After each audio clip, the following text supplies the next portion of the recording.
Welcome to the road to the NHC. I'm Scotty McKeever, and we're here to helping you sharpen your handicapping skills and get yourself to Las Vegas, Nevada for the National Horse Players Championship. And today we're diving into 3 tracks. We've got Monmouth Park, Delmare, and Saratoga. And we're going to start with 6 races from an $18 feeder, and then we're going to head to the $75 qualifier. But don't forget, make sure you've got to be a member of the NHC. So go to ntra.com and become a member. Of course, my partner is always 2022 NHC champ David Harrison. David, it's been a while. I think it's been a couple of months since we've been at it. We've been so busy with everything, but man, it feels good to be back. Yeah, we had an extended layoff, as they say, and I got in a couple of in preparation for getting back into the show off this layoff. I did a couple of 5 furlong breezes this morning, so we're good to go. I feel refreshed, and I've told people too who asked me what could I give them any advice when preparing for the NHC. And the one thing I told them, everybody's a little different, but for myself, it's always good to take a freshening before the NHC, like maybe a 2-week break where you don't even look at horses, you don't even handicap, and that has worked for me obviously in the past. So it feels like we had, maybe we'll be sharp on the show. We'll have a multiple amount of listeners get to the NHC this time around. So hopefully, I'm confident to go, and it's good to see you again. Good to see you as well, Wiz. What's up? It's good to see you, Wiz. Hey, Wiz. It's been too long. Let's get going here. Let's start with this feeder. By the way, too. We have big shout out to Roberts, but we have we not only have live streaming and race replays on the website now, but also we can show race replays on the show, of course, along with showing the live races. In fact, race number 1 from Gulfstream Park is coming up in a couple of minutes from now.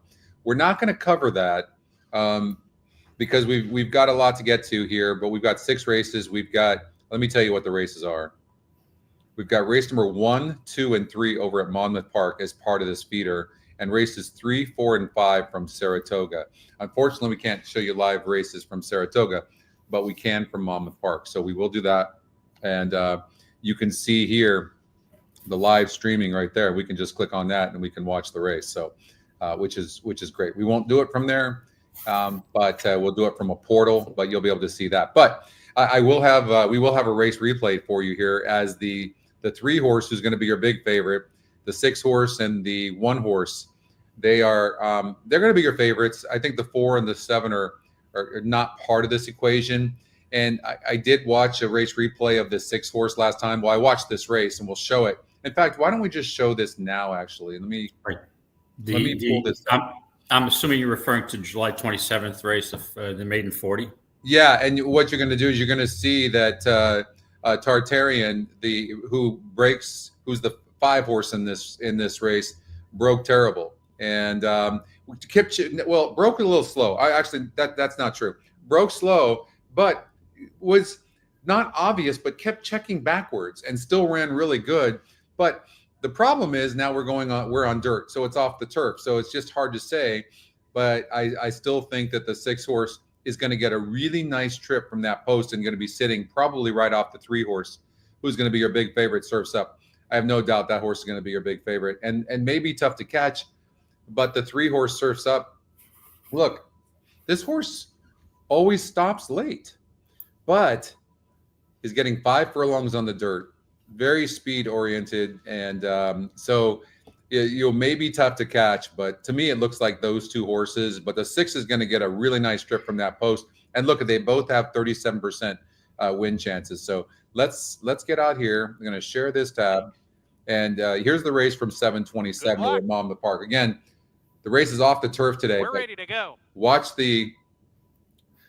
you'll see the 5 hole. And running at Monmouth Park. And if you watch the 5 very carefully, you're going to see how this horse certainly just from the really inside starts post. Navy checking Chief's gonna match backwards. this rival here. These two a neck apart as they come out of the chute. Man with the money right behind them, running in third. Feratovich is down at the rail. Tartarian's Man with the between money horses, is and the 6 the gray, horse, who's who is the the 1 horse two-back today. Chili Billy at the rear as they head down the back stretch. The even money And he's favorite. trying to Surfs rate Up that is a half horse. mile to go.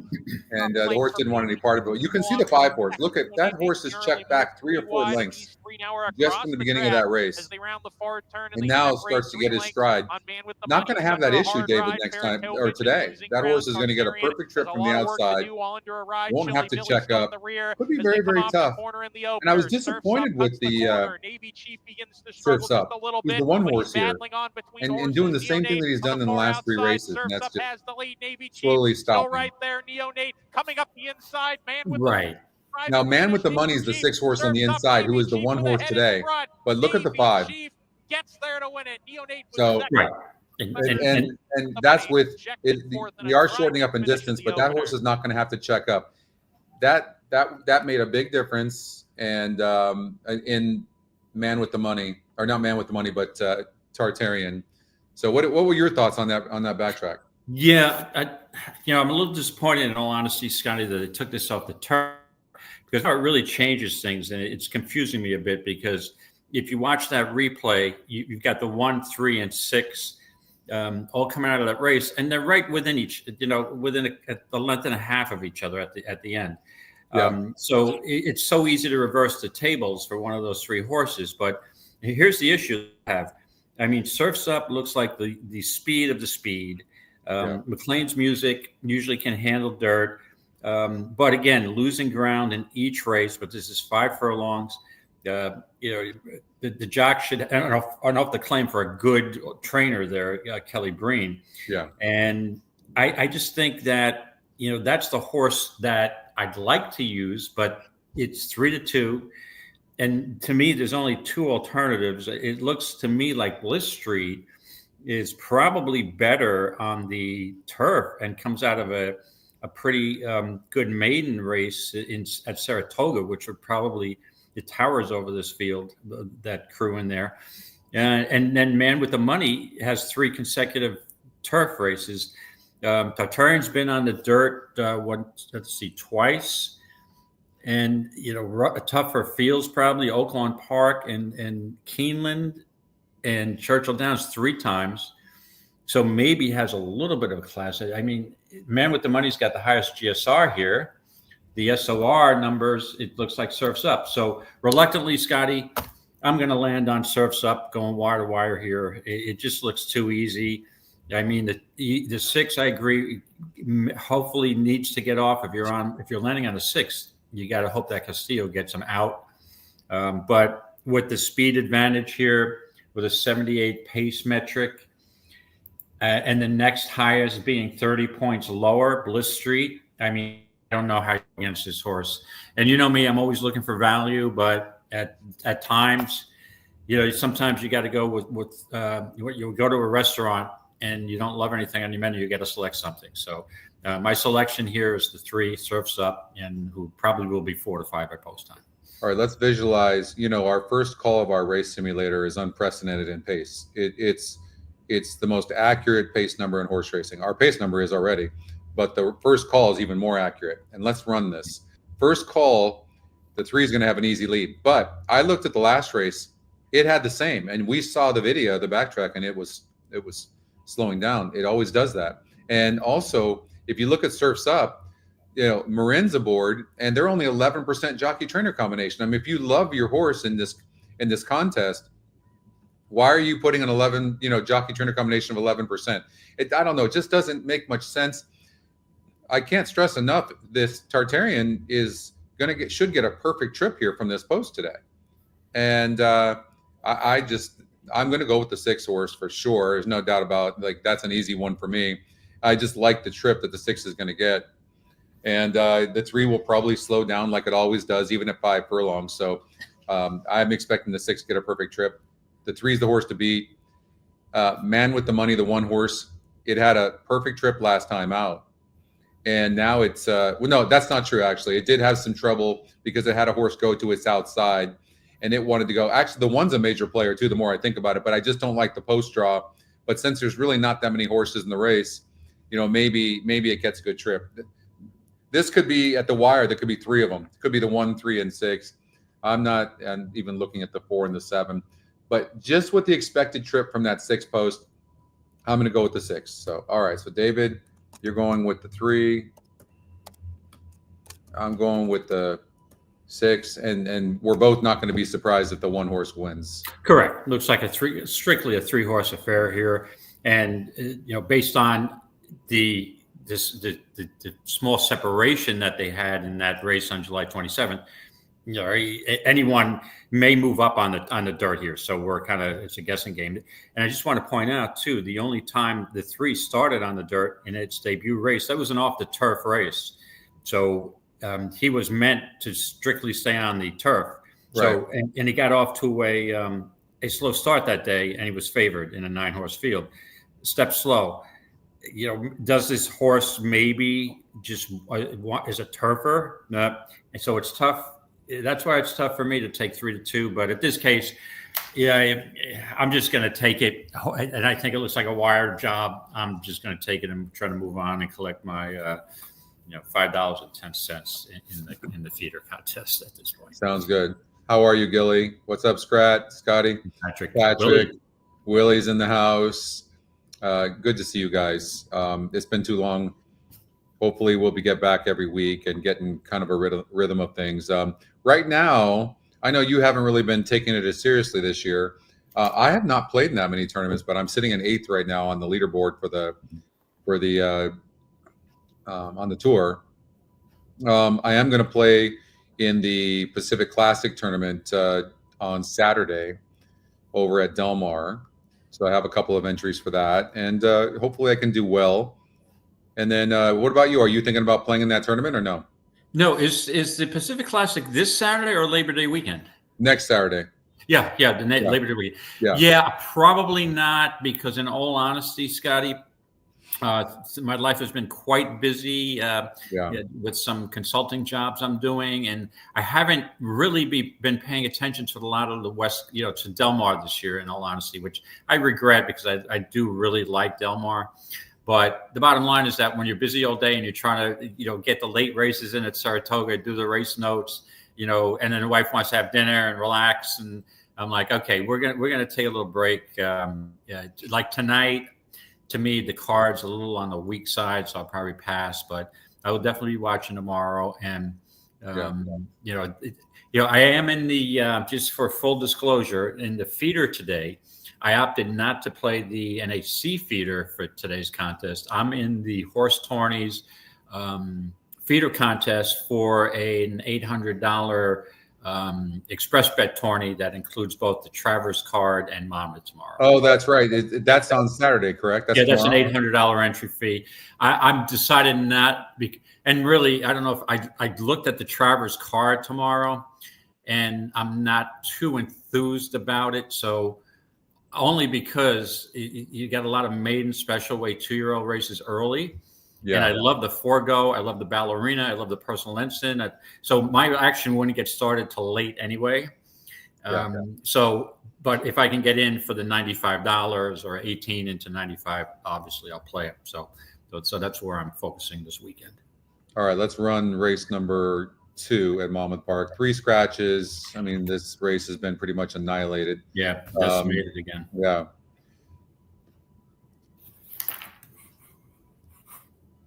And, the 7 controls everything from that outside post, right? It can do whatever it wants. It can sit.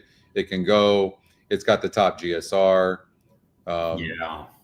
Right? Mm-hmm. Top GSR, top pace.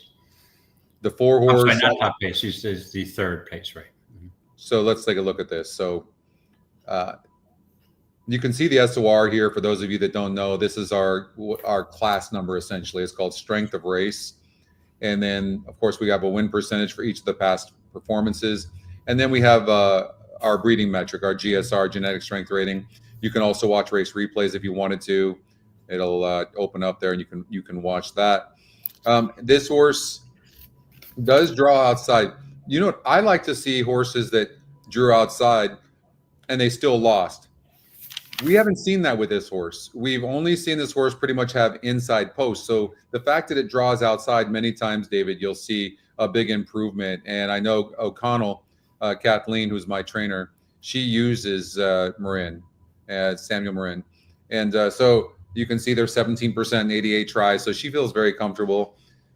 So Champagne Mischief, I have a note on this horse. I have a note. Something is wrong with this horse. So I don't like this horse. So maybe that would be a horse that would, maybe play against, or maybe I'm going to be wrong. It is a drop. It's dropping from a 42 SOR. But look, what I don't like about it, what I think this horse needs the lead. So it could duel with the 7, and it might hurt the 7 because it seems to need the lead, David, for its best. Yeah, and the interesting thing is, I think both the 4 and the 7 may both need the lead for their best efforts here. Yeah, and then Champagne Mischief dropping from a maiden 40 down to a 10 basically means the barn is just giving up on her. And are they going to get into a speed duel? So I was really, really tempted here, Scotty, to try to make Lady Catalina here. But no speed. If you look at the last race, she only finished about 3 lengths behind the 7, Princess Norma. Draws the rail, and I was trying to make a case for it because you know me, even in small fields, I'm looking for possible value. Yeah. But because of the lack of her closing style, I can't use it. Yeah, she would be the one next on the hit list to possibly benefit from a pace little bit between the 4 and 7. And look at it this way too. The 2's not slow either. So it worries me because I'm ultimately ending on the 7, Princess Norma. So I've got 2 favorites in back-to-back races, but it concerns me that they could get into a little bit of a pressured pace here and set it up for the 1 Lady Catalina, who can save ground on the rail. So reluctantly, I'm going with a slight edge for Princess Norma. I'm going to use her in the contest. And if I had a second ticket, which I don't, I would advise you to use Lady Catalina, the closer, because I think she would probably plug up for second in any case, no matter who wins this race. Okay.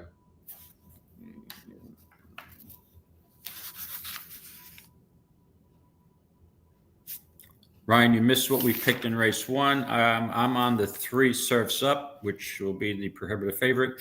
And Scotty landed on the 6 Tartarian. Actually, Ryan had sent me his picks this morning, so he's on the 1 horse. And you can see, I don't think the morning lines are updated because we wouldn't be seeing 12-1 on the 1 horse. No.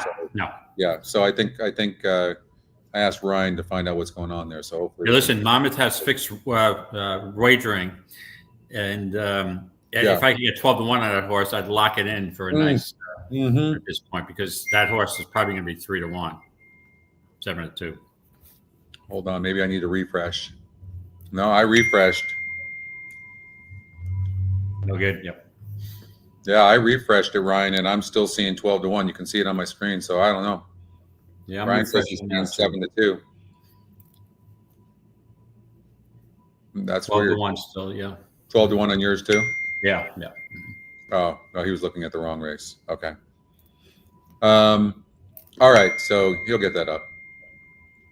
Hey, Bill, I understand your pain, but again, we can only handicap the races that they give us. And I was a little surprised that they opted for the Monmouth races early. I think Gulfstream might have been a better alternative. Yeah, I agree. When we run the race simulator on this race, by the way, Saratoga race number 1's coming up shortly, guys. We're not going to be able to show it, but we will cover race 3, 4, and 5. But when you do that, look where the 2's at. Is the 2 going to send? Like, look, the 2 loses ground every race as well. Well, it didn't last time, but it didn't gain position. So to me, it's the same thing. Like, maybe this is a situation where the 1 wins for fun. I'm going to go with the 1, David. I'm going with the 1. I don't fully trust the 2. It's going to be part of the speed. I think the 1's going to be. I think the 1 will probably be closer to the pace than what we think. I think this race is setting up for the. I think it's setting up for the 1. Even in a short field. I'm tempted, but every time I do that and then change my pick at the last minute, the 7 will win by 10 lengths, and I'm surprised you're going off your trainer, Kathy O'Connell. But well, it's 7's going to be tough. 7's going to get a nice trip. The other thing I've noticed, I've been watching these blue arrows, which are closers. I've been watching this, and when there's only one blue arrow on a horse, as long as it's within 2.5 lengths of the finish, these horses have been winning an awful lot. So I'm going to go with the one horse. I'm definitely playing against the 4. I have a note that there's a problem with this horse. I don't know what it is, but I've clearly watched this horse run a few times. Okay. But I am a little concerned with the 2 horse maybe needing the lead, but it says stalked. Maybe the horse can stalk. Dueled here. Oh, this is a sign too for those of you, maybe when you're handicapping. For me, when a horse has got drawn an outside post, see, you know what? This is why I don't like this too. It's drawn outside here, 7 of 7, against an easy group. Although it wasn't bet. Here it did as well. Maybe it was low win percentages there. Now it's 43%. So, but when a horses have out the perfect trips and they still lose, I usually play against those types of horses. But this horse is now 43%. It's been low win percentages for that matter. But I have a feeling, my guess is, honestly, I think this horse needs the lead for its best. And so that's the reason, like, if I'm going to take a front runner and the 7, it's going to be the 7 horse probably. And then, so I think the 7's going to be really tough to beat, David, but I'm going to go for the 1. Where are you going to go? And again, like I said, it could be a speed duel. The 1 would be my viable alternative as a second pick. And look at it this way: the Lady Catalina, who's his 1 horse, only finished 3 lengths behind Princess Norma, who had a pace advantage in the last race, and she just, she's kind of stopped late and just got necked. Yeah, is this a horse that doesn't have the heart to win and just is going to get late in all these races? But I'll take the chance. And again, these contests, especially the feeders, to me, even though I'm looking for value, to me, again, I just want to pick a winner and move on and try to save the extra dollars if I can. So yeah, I'm on Princess Norma, but I agree with you. The 1 is definitely a viable alternative here. Yeah. Okay. All right. So I did look at this race. Let's watch the race simulator first. Sure.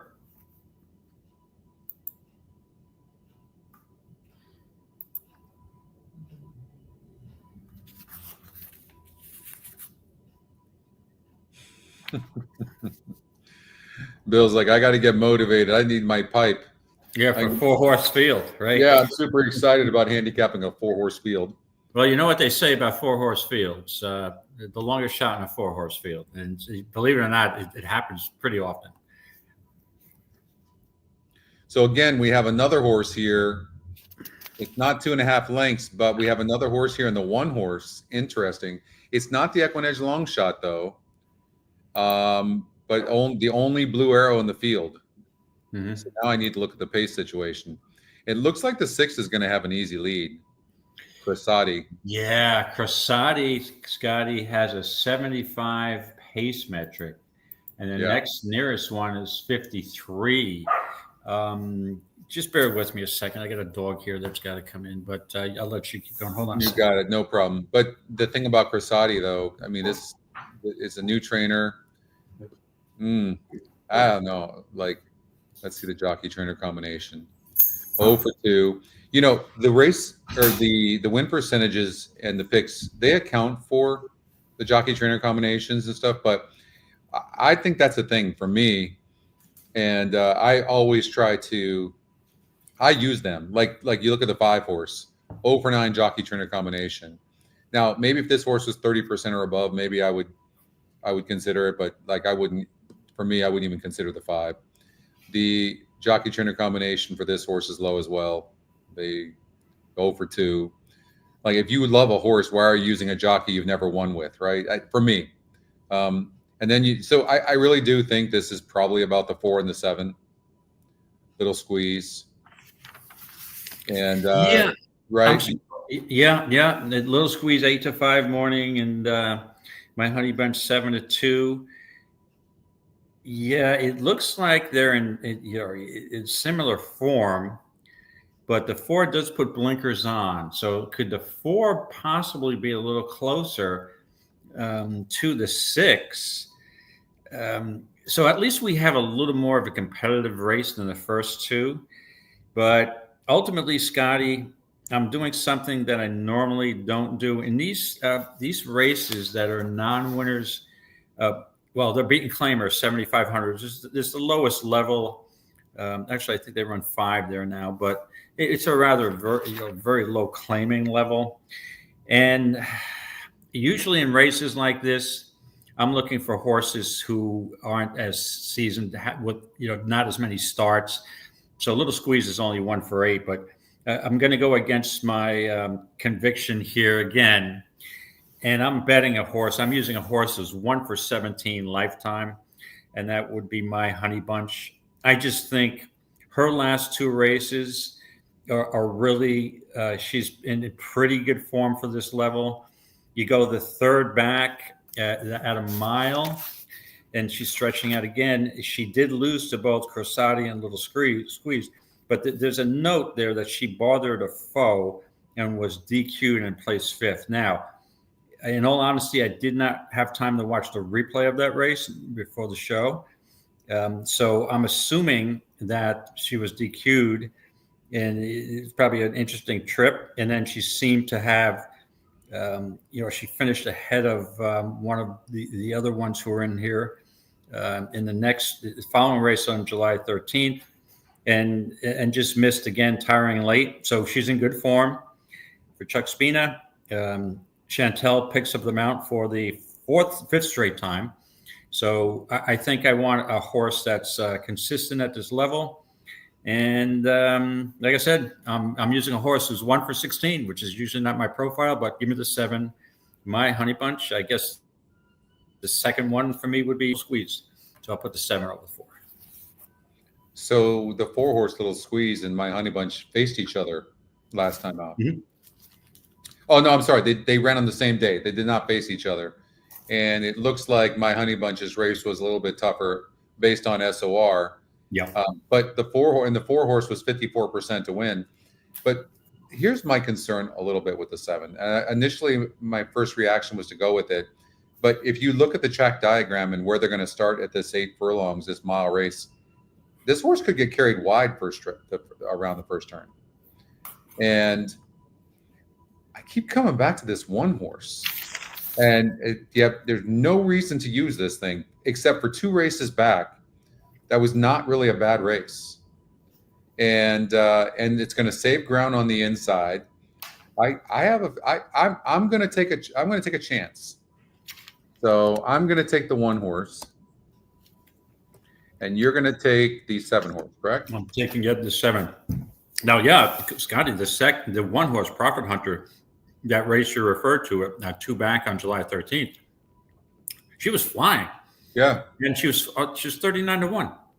Yeah. And the thing about it is, like, the 4 horse has been burning money. They're adding blinkers. I mean, that's not an automatic. We're going to put you in the winner's circle. Mm-hmm. And so it's lost ground in the last 4 races. It hasn't, like, it's been at this level the last 3 times. And I don't know. It's on paper, I do think the 4 horse is probably the horse to beat, but I'm going to try to beat it. I think both these favorites are kind of weak. And who's the long shot I would want? It probably would be the 1 horse or maybe even the 3 horse. I think the 3 horse is a fair long shot to be honest. But yeah, I think I'm going to take a chance with the 1. Yeah, you're actually reversing roles here today. It seems that I you're know. going with the long shots, and I'm going with the prohibitive favorites or horses that aren't going to offer a ton of value. But and again, we've seen some of these contests where you're scratching your head at some of these horses who win, and in these weaker claiming races, in my opinion, these horses go in and out of form so rapidly that you don't know what you're getting from race to race. I mean, there's a huge difference between a $7,500 claimer claiming race and a $75,000 claiming race. 75,000 claimers, you're going to find they're more consistent in their form. Yeah. So anything can happen. And Prophet Hunter, I agree with you. If you go on that race and she repeats that race 2 back, she's going to be tough. But my question would be, does she really? Maybe she doesn't like the mile. That race 2 back was at 6 furlongs sprinting. But then you go back to her other sprint race on June 1st. It was no better than the other. But however, it was a higher class at 12.5. So I'm not sure the distance. And the only race this horse has ever won at a distance is on the Tapeta at Gulfstream. So that would lead me to question her ability here at a mile on the dirt. But okay, so you're on the one. I will say Ryan made a point here about the 5 horse. Ryan and I are testing the new GSR, and it does say the 5 horse. That would just be a hunch, just based on that. But so maybe there. Oh, thank you very much, Bill. It's good to be a part of the 60 group. Is it really good? Would you rather just be in the 50 group for a longer period, extended period of time? I know it sounds crazy. You know what? As long as I'm healthy and I honestly. It doesn't. I don't care. Yeah. I really do believe age is just a number. It's so. I never really celebrated my birthday, although Anna threw a 60th birthday bash, as you know. Yes. Yes. She got me good. She surprised me. It was a great time, and I guess there was 20 people involved in this thing. Like, it was crazy. Like, how she pulled it off, I don't know. Right. Yeah, and I was a little concerned when we were doing the shows after she alerted me back in March or April that she was planning this thing, that I was going to spill the beans when we were together. I was going to say, "Hey, I heard you having that." Oops. Yep, Scotty. No, I agree with you, Scotty. You definitely don't look 60. You don't look a day over 59 and a half. That's for sure. Thank you, Willie. Thank you, Willie. In all seriousness, you look. We were pegging you for your, slightly over 50. So looking good. You know what? I've actually, I was just, I was talking about it to a few friends this morning. I've gained about 15 pounds probably in the last 3 months. And it's a lot of it's my surgery. I had neck surgery, as you know, and then, been so sedentary and stuff. And it just it's amazing when, and I was looking it up. It has nothing to do with getting older, by the way, too. It's where the more fat you put in your body, that's in your body, then your metabolism slows. So you've got to get that. It's kind of works in combination. We love to blame we're getting older and our metabolism is stopping, but it's actually not. That's not what happens. So you've got to watch your quantities. You got to burn that fat, and then once you do, miraculously, your metabolism is working great. So right, and take it for somebody who's up and down with my weight. And I'm at a weight that I'm very happy with now, but there's some underlying circumstances that I want to get into that help me with that weight loss. But I'm feeling good. And the bottom line is that, you start eating, your appetite's back. And I find the key to me is avoiding alcohol, because, we had gone to Saratoga a couple of weeks ago, basically like, we can just walk into town. We don't have to, we can take an Uber everywhere. So in all honesty, I drank a couple of more alcoholic beverages, cocktails than I normally do. Yeah. And we come home and we're eating dinner out every night. And I gained 5 pounds in 4 days. So easy. Yeah, easy. Same. And then, of course, my friend Danny got me Macallan. He didn't just give me 15. He got me 15 and 12. Ooh. How am I and then I got some cigars. I thought about actually drinking that and having the cigar, but I'm in Nathan's office. I'm at my metals company right now, and so I don't have to interrupt the entire company. But and so I didn't want to get his office full of smoke. But man, the cigar sounds really good right now, actually. But that's really the last thing I need. But guys are going to be guys. We're going to smoke our cigars. We're going to drink our scotch. You drink your scotch. I'll drink my tequila. Yeah, and my Belvedere gin, but. Maybe we'll do a cigar and bourbon or cigar and tequila show in the evening one time, I don't know if I'd get through 3 hours though. With I'd be probably falling asleep after an hour and a half. That's what alcohol does to me these days at my age. So 1 or 2 is good. We've got to do a show like that. That actually would be a lot of fun. That's the key, right? What Wiz just said. More than anything, I'm not a big alcohol drinker. I'll drink my scotch and I enjoy that, but it's the Diet Coke. It's the Diet Coke. I have been addicted to Diet Coke since I've been 18 years old. No joke. And it is the worst. And there's an old saying, you'll never see a skinny person drink Diet Coke. So true. Yeah, and I agree with you. And I've been addicted to Coke and Pepsi. Now I'm trying to wean myself a little more off caffeine. I don't be relying on caffeine to wake up. Starting to work, but I'm drinking Sprite for the sugar rush, and I got to get off that. But my key is I stopped drinking beer about 3 years ago, and automatically that's 10 pounds off. Beer to me before dinner, you have 2 or 3 beers, it's bloating and not good for me. So the beer was the thing that immediately 10 pounds off. So yeah, I feel like we're doing a different show now, but I will say this, and I just have to say this to you. The last thing you want to be doing is drinking sugary drinks, because that's what causes all the problems too. Correct. And I was been advised by all my doctors that I'm an idiot. Yeah. But then again, you look at it this way, life is short. I'm going to be turning 67 this year. And, I feel pretty healthy, knock on wood, thank God.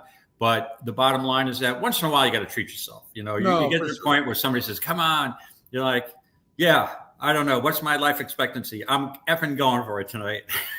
Yeah. As long as you don't do it every night. Right. I want to give a shout out to my friend Alfredo. Hey, Alfredo. Yeah. He's, I'm sure he's over at Gulfstream Park doing his show over there with Hippica TV. Big shout out to the Hippica crew. And I'll be back there in about 7 days, Alfredo. So we got to hook up and have lunch. So, all right, let's get back out to, we got Saratoga race number 3, 4, and 5. And let me just confirm that, but I'm pretty sure. Yep. Saratoga 3, 4, and 5, David. And let's actually run this race. What are your thoughts on this race? Oh, I love a horse in here, my friend. Ooh. I absolutely love a horse. And it's not too many times that I'm going to tell you I love a Rapoli horse. Not that I have anything against Mike, but, I'll get right into it here. Iron Orchard is going to be your prohibitive favorite here off our debut race. Yeah. Very impressive. Was geared down. I know we don't have the ability to watch the replays, but I did watch the replay of this race. Yeah.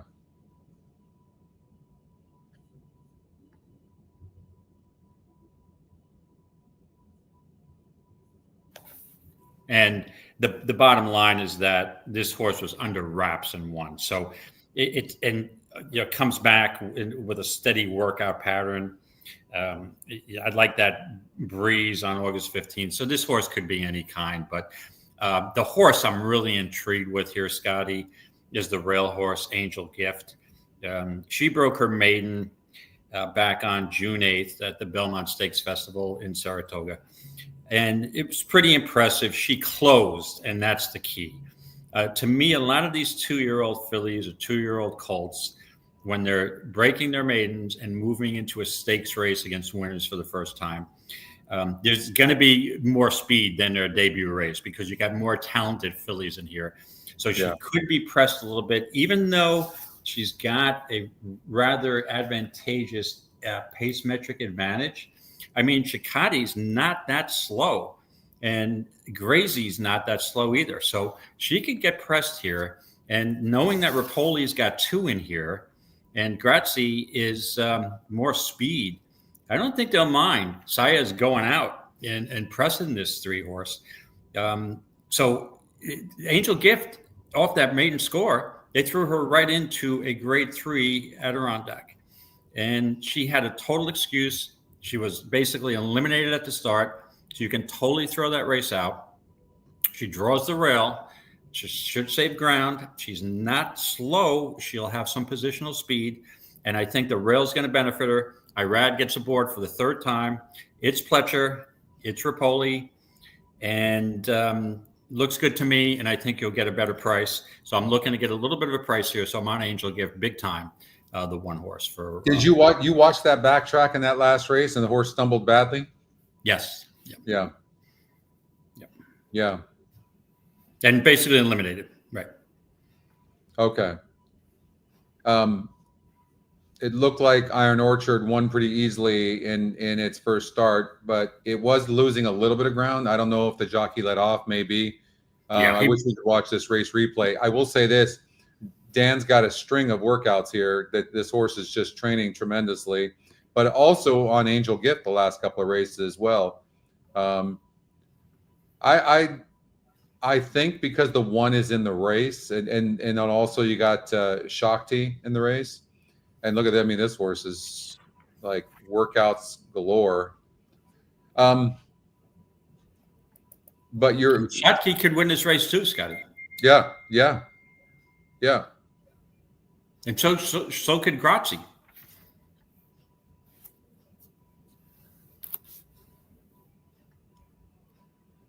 Yeah. Yeah. So my point is, even though Iron Orchard, it would shock me if this horse is by far the best and just cruises on the front end and another easy victory. Wouldn't shock me. But, it faces winners first time. There's some talented fillies possibly in here who have yet to show their best. They're lightly raced, and some of these they're going to improve, markedly from their maiden score. And I think Angel Gift may be the one to, obviously to me, Iron Orchard probably has to win on the lead, take some pace pressure. And impressed me that Angel Gift didn't wire the field in her debut race. She actually closed. And she had a bump start and close, which impressed me even further. What about the 4-horse Oriole Way? I mean, it's a hard read, I guess, right? Coming in from Monmouth Park. Yeah, shipping up from Monmouth, you would figure the quality there is not as good as Saratoga. That was a 52 SOR. But again, Iron Orchard broke her maiden in a 52 group, and Angel Gift broke her maiden in a 54 group. And let's see what Grazie did. Grazie is 50. So they're not far off. But yeah, I haven't seen that too often, in all honesty, Scotty, with over the years in Saratoga with a Monmouth maiden breaker shipping north to win a stakes race, a 2-year-old stakes race. We're ready to go. All right, let's watch the Oriole Way. And we're off. And she was 15 to 1 that day. Sharply today, having to take up So we're looking at the 5-horse here, Oriole Way. Oriole Way has natural speed in the first lifetime. So being pressed from the outside, who's hustling to challenge the top. Very difficult for a horse to sustain this. So this horse was taking all the pressure. Misty Money right behind her in an all-out drive with the 4-5 favorite as well. That's the thing. Like when you've got the favorite and you're getting pressed. Rosie's Pinot, those two at the tail and now as they round yeah, the far really turn. surprised that this horse is getting past right here. Favorites between horses bowing out in But third now. Needs to turn it around absolutely 100% to win it. She's back at third as Oriole Way and Forever Hustling kick on. Oriole Way has something for the final furlong here. Rosie's Cornet like on fought the them all outside, off. making a charge at Look at that turn of foot. Very nice. Furlong to go. Oriole Way, Eliseo Ruiz in front. Rosie's Cornet, Sonny Leone on the outside. 1 furlong to go. That one was never going to pass that far. Oriole Way still in front. Oriole Way in hand late too. 14-1. That was that's a nice backtrack. Call the bullpen. Rallies from the back. And that's 14-1. And Misty Money was 4th. But is the issue here that she's got the 3rd highest pace metric, actually 4th, right? Hold on a second. Let me just adjust my screen here. I'm on the wrong race. Oh no, I'm not. I just don't know. Like it looks to me like this horse might still be able to rate. Yeah. That's the key. Can this horse can she rate? Because these are let's about that.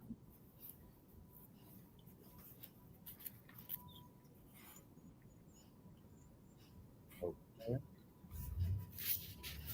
Let's do that. All right. So that's a tough race. This is a tough race, but you're right. I don't think this is just Iron Orchard. Right. You're right though. It really does look like Angel Gift could be really tough in here, sitting off of all that speed, right?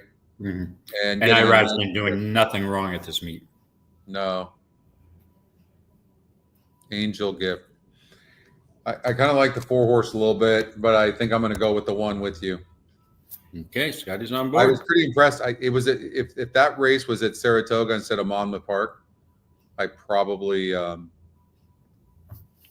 would go this way. But I think we could see Oriole Way actually run a nice race. But either way, all right, I'm going to go with the 1 with you.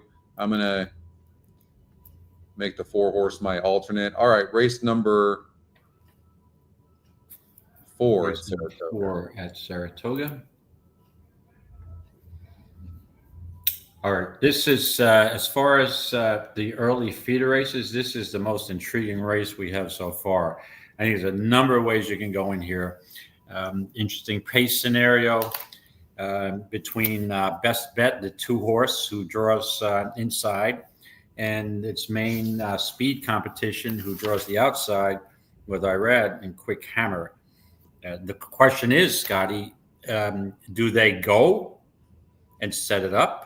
Is it going to be a early speed duel, or does one, especially with Cancel drawing the rail, just gun out and Irad rates and makes a move? Or so I'm not sure how this is going to work.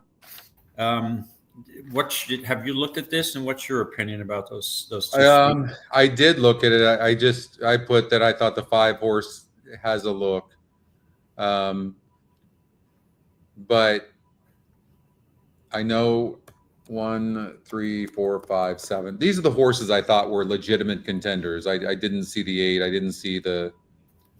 I actually thought the 3 was a legitimate contender. I didn't like the 6-horse. I remember. Let's see here. Well, in my opinion, Scotty, there's 6 of them that can win here. The 6 what? There's 6 of the horses who are entering here can win this race. You think the 6 can win with the new trainer?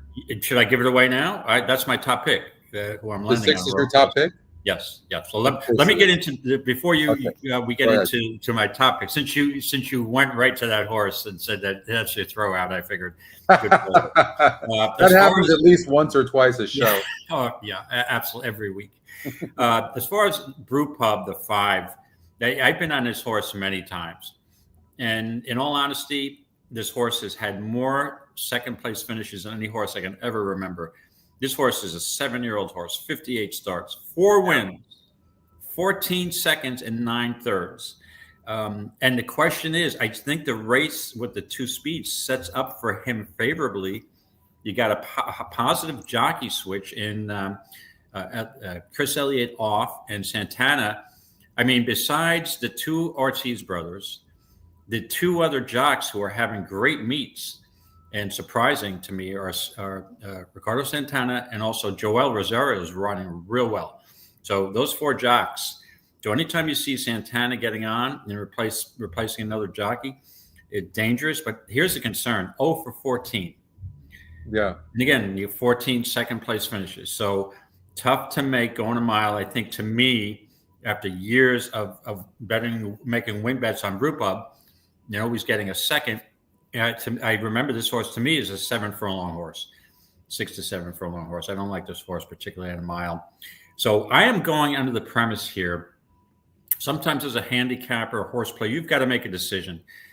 What's the race scenario? How does this pace play out? And I'm, in my picks, in my notes in EquinEdge, I'm giving out 2 horses basically that I like, and one's a speeds, one's a closer. So that makes sense because to me, the scenario that I think is more likely is the 2 goes out, the 7 presses, and it's a contentious pace. Yeah. And I think basically it's going to set up for a closer. Who makes the first move? I'm not sure. It won't be Royal Tryst, but I think it may be enough of a contentious pace. I'll tell you why I like the 6 is that you can really, to me, throw that last race out. There was not, he never got anywhere near into this race, and it was a muddy track off of a layoff, and you could throw that race out. Yeah. Now gets back to a fast track, cuts back to probably a distance that this horse is more suited for. Horse is won at Saratoga and is, I know, only 1 for 14 at the distance. But if you look, Rob Atras is having a sneaky meet. Now, you're going to say to me, how's a trainer having a sneaky meet when he's only 1 for 17? Well, he's had 8 second-place finishes. And as I recall, some of those were close photo finishes where they might be lost by neck head, and so he could easily have 7 or 8 winners at this meet. And he's only had 17 starters, so it's a sneaky. They're doing okay. They seem to be waking up. First off, the claim, and let me just revisit the claim numbers for Rob. And Rob can get his barn that sometimes just gets on a roll, and I think they're almost there. I mean, he's a 16% overall trainer, 18% first time off the claim. So it's not that much of a disparity. But I just think the way this race sets up and cutting back, I always like to cut back. And again, I will acknowledge Royal Trist comes out of the same race as Bold Endeavor, and Bold Endeavor ran a much better race. But I think, going back here, that maybe it's just the 6 didn't like the track. You're going to get a good price. Kendrick Carmouche takes over for Chris Elliott. That's the other jock I would mention who's having a real solid meet. He's won 19 races at this meet. Yeah, Kendrick, that's a lot. He's 16%. So he's riding well, and he should get, in my opinion, he should get this horse maybe a little closer to the pace based on his. That's hard to do when you're such a poor breaker like he is, though. Yeah, I mean, maybe he breaks good here, but this is where, when you're handicapping too, you have to really look at horses to see how they break. One of the reasons why I don't like the 5 horses, because it's a poor breaker as well. And when you break poor, you have to be that much better than the entire field, or the race has got to break down and fall apart. And that's one of the reasons why I'm thinking somebody that's going to be near the lead is going to win. I'll give you a long shot horse that's got a look. The 3 horse, Cumberland Blues, is only 1% to win, but this one had some trouble in the last couple of races. So second race off of a layoff, I thought this one deserved a long shot look. Like, you could see a bomb in here. You could see the 2 go gate to wire. I wanted to really like the 7 a lot because of that post position, but this horse doesn't seem to be able to rate. I'm looking back. It's just not a horse that really passes horses. I mean, maybe in a 6 furlong race a long time ago, when it broke its maiden, it rated a little bit. But since then, this horse, it just doesn't look right. I don't know, pressed, so strong urging. I don't know. Can it rate? It's 7-5 on the EE morning line. I mean, this horse is going to be your favorite, but it's most likely worth trying to beat. I think Peak on the inside. This one can rate a little bit. This one actually can rate. And I thought Peak, Scotty, not to interrupt you, but I thought Peak, third off a layoff, had cut back and had 2 decent third place finishes. This horse is definitely a live horse. It's one of those contenders. Yeah. Yep. Yeah. But the way I looked at it is that either one of the speeds has a chance to get away, and that might be the 2. So the 2 is the other alternative for me here. Again, dropping down from a 16 level back to a 12.5, has won 2 races at a mile, will be on the engine. And if Irad doesn't get off to a great start with the 7 quick hammer, so it's either the 2 gets away a little bit and the 7 doesn't press him, or they get into a speed duel. So I got both scenarios covered.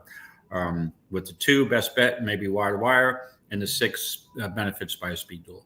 So, all right, I'm going to take Robert Falcone Jr. on Peak, because I just think the horse isn't going to be too far back at the first call, and it's going to save ground on the inside.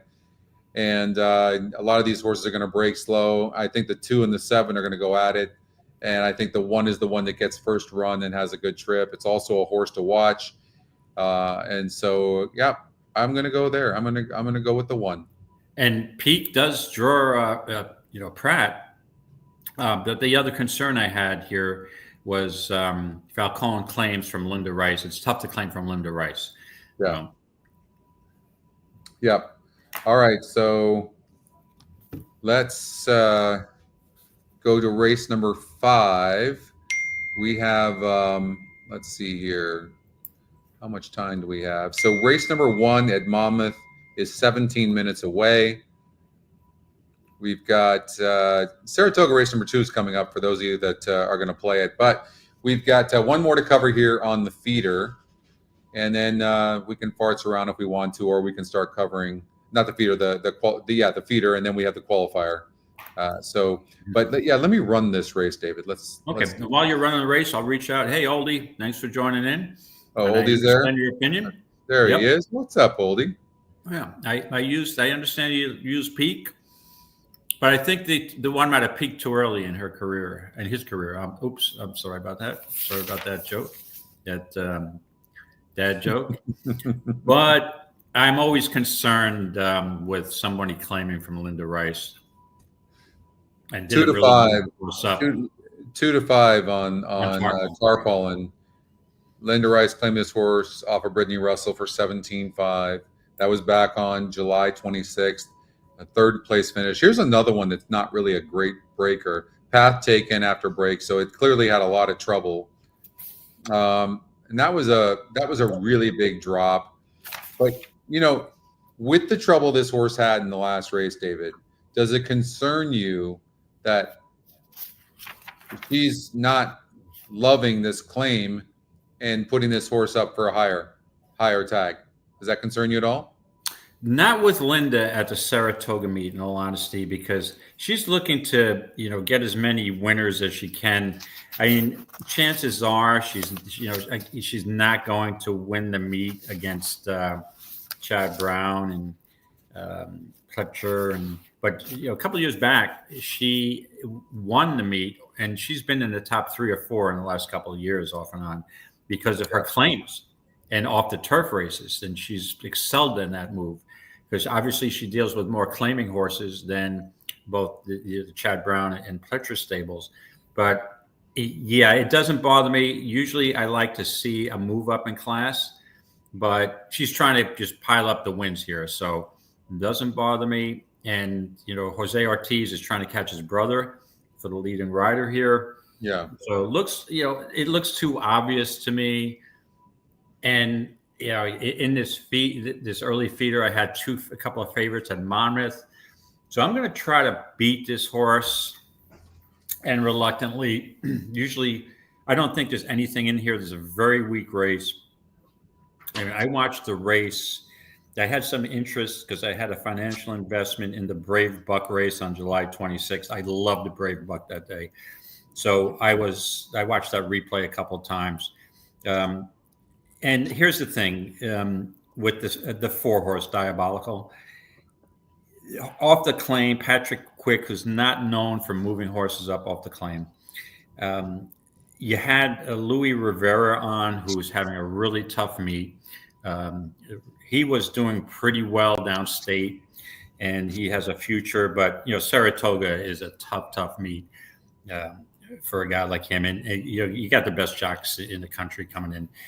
So now today, you've got to move back to Ricardo Santana, who's one of the jocks I mentioned, having an excellent Saratoga meet. Yep. And, he didn't seem to show the speed that he had 2 back on that sloppy track. Maybe he prefers a sloppy track, and that's why he showed that improved speed that day. But, looking at the competition in this race, this could be a $5,000 claiming race, in my opinion. I mean, there's nothing in here. I just think that with Santana aboard, maybe closer to the pace today. What's the pace? She's only 35, but just on a jockey change alone, I mean, I can't use a 2 to 5 shot here. So I'm going to take the chance of Diabolical. And to me, he's got the second highest win percentage, and he's likely to finish second if he doesn't win the race. So I'm hoping that maybe he can reverse the tables here. So I'm going to reach out for a little bit of a price with Diabolical, who's going to be the second or third choice tops. I think this is the kind of horse that, if you look at the races where it's run good, it was able to relax early and then finish. And so for those reasons, it actually might run good in here, because there does look to be a wall of horses in here. They're going to go, fast early. And so I do think that there's something there. But I think if I'm taking a closer, I think that maybe Linda Rice is thinking, look, we could put this horse in for 25, but we're probably likely to win, and it's a $36,000 purse. So we get our money back plus more. Who knows? Maybe even somebody claims the horse, and it's a win-win. Jockey trainer combination is 25%, and there's really no good jockey trainer combinations or high jockey trainer combinations here in this 5th race. So I'm going to take whatever I can get. Maybe that'll put me over the top and give me a free entry into the qualifier. So I'm going to go with the favorite. Okay, so Scotty's on the prohibitive favorite Tarpaulin, and I'm on Diabolical, looking for a little bit of a price. All right, so that is your that wraps up the feeders. That wraps up the feeders. Let me put my plays in here real quick. 4, and then race 4. I had Peak. You had Royal Tryst. Let's see here. All right. So there's, if you want to look, here's a look at my feeder. I've got the 6 over the. I got a lot of 1s in there, David. Yes, that's your lucky number today. Yep. And then here's a look at the qualifiers. There's 10 races where you can see we're covering Monmouth 6 and 8, and then we're covering Saratoga 7, 8, 9, and 10. And then the rest of the races are Delmare, race number 1, 5, 7, and 8. So, yep, that's a look. We're going to be covering those races. Let's take a look at how Saratoga has done so far today. So we'll go to Saratoga. Race number, we got 2 races that are official. The first race, the big favorite, Cristobal won, was 42%, was 1-5 on the morning line, and the 7 horse paid $280 to win. In race number 2, the 5 horse, who was 9-5 on the odds makers morning line, 7-2 on our morning line, and Tricky Temper beat our top pick, the 2 horse Princess Madison. And yeah, this horse faced a much tougher group last time out and got a 2nd place finish, and came back to win this race. So came in 5-4 over at Gulfstream Park, just to see how we're doing. In race number 1, the EquinEdge long shot won and paid $22 over the EquinEdge top pick. 13%. For me, if you look at the 4 horse, I mean, it's only anything can happen in a horse race, and it's only a length and 3/4 back, David, right? So like, why are you playing a 2-5 shot when you're seeing that? I don't know. Like, I would play this horse right back. Why not? And then in race number 2, the EquinEdge long shot. So maybe the EquinEdge long shot is and most likely went gate to wire. For me, it's a no-brainer. Look, 8-1 on the odds makers morning line over at Gulfstream. It was 9-5 on the morning line, 37% to win. The EquinEdge long shot, top pace number. I mean, also, look, top SOR. Anything else to be said? No. Like, that I have to. I didn't see that. Obviously, if we were covering that, that would have been our top pick, and would have been mine anyways. We got 8 minutes before the first feeder race over at Monmouth Park, and then Gulfstream Park has 3 minutes. But why don't we? Let's see here. Share this tab here. All right. I wasn't even showing you guys that, so that must have been very. Oh, you're showing. You're. You got to switch the tabs, and I didn't even switch it. So let me. I'm so sorry. Okay, let's real quick. That makes it very difficult. I'm sorry, guys. I'm a bad producer. The 7 horse won Saratoga. You can see that Cristobal 280. In the next race, the 5 horse Tricky Temper, who was 9-5 on the odds makers morning line, won the race. And then over at Gulfstream Park, the 2 EquinEdge long shots have won the first 2 races. The first one paid $22. The 4 horse Yankee Drummer. But when you run the race simulator, look, it's only a length and 3/4 back. So, I mean, in that situation, you got a horse that's going off at 10-1. you might want to play that. And then here, what I was saying is, look at the EE morning line, 9-5 on the EE morning line, 37% to win, top EquinEdge long shot, top pace number, and at the third top GSR, and then top SOR. Just everything was pointing towards this one horse, David. Mm-hmm. Yeah. You know. So, all right, we've got Monmouth Park, the first race for the feeder. We got 7 minutes away. But how about we do one race? How about we do Monmouth Park race number 6 for the qualifier? Sure. Okay, let me pull that up. Go to Monmouth. Okay. I'll let you run the race sim. So I think I knew who I liked here. And again, after handicapping this last night and early this morning, I had much more confidence in my Saratoga picks, in all honesty. I struggled a little bit with the Monmouth and Delmare races, which makes sense, right? Because I'm the New York guy. I do the notes for NYRA, our New York circuit for EquinEdge. So I'm much more familiar with Saratoga. These horses, they're like neighbors to me, friends. So, when you start looking at a horse, a race where you have to start from scratch, it could be a little challenging. But I'll cut right to the chase here. People who listen to us regularly and listen to me when I'm on the Saturday show once in a while, I don't like that 5 furlong sprint races. Now, this is off the turf, so it changes things. But I just think if you look back at, hold on a second, that's going to change here. So now you've got Love Hate, who's got a big pace advantage over the one Devola, but the Devola's not slow. Devola scares me with service. John Service is one of my favorite trainers on the Monmouth circuit. But if you look at the 8 horse who I ultimately landed on, this horse is coming off third race off a layoff, and the comeback race at Monmouth was really no factor. This horse kind of needs a pace up front, right? It's only 5 furlongs. Yeah. He's only got a 41 on the pace metric. But with Devola in, with my Liam in, who's not slow. Lucky Twist needs the lead. Lucky Twist is fast. I mean, it's rated a little bit, but not really. Like it right. Seems to need the lead for its best. Right. And so with the pace that's up here, and I know it's only 5 and it's on the dirt, but I think that third race off a layoff, Batista at Monmouth has had a good meet.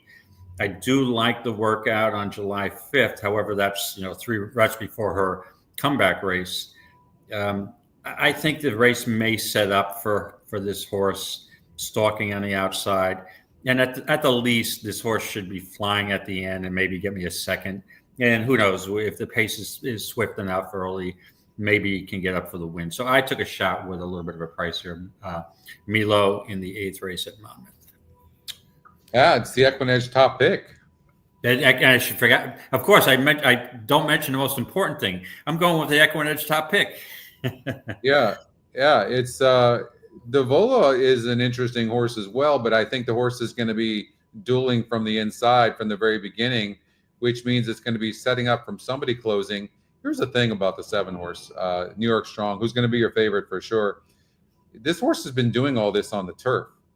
There's no guarantees the horse is going to do this on the dirt. Maybe it will. It's got 5 second place finishes. What about Cape Haas? What about the 3 horse? Here's a horse that's earned more money on dirt than it has on turf. And this horse could end up running a good race, actually, at a price. But the jockey trainer combination is only 6%. So I don't like that. Yeah. Yeah, I don't like that. Right. And as far as Love Hate is concerned, the 4 horse, I mean, that's a big drop down from a 40,000 claimer here. Let's see, what was the SOR in that race? 54 now to a 46. Yeah. And let's see, Milo's going from a 46 same, but had raced against 50s the last prior 2. And I just think the 8 may benefit from the pace here. Yeah. The last 3 races, though, David, it hasn't broke well. It's had inside post, though, and now it's drawing a good post, and it looks like it's going to be maybe outside of the 7 horse as well, who's going to be struggling to keep up with them, especially at 5 furlongs, right? Yeah. So, what a tough race this is. This is not an easy race. I mean, look, if you look, you can see every one of these horses I have on the screen is within pretty much 2 lengths of the finish at the finish. So, wow, what a tough race this is. Like, pick a number.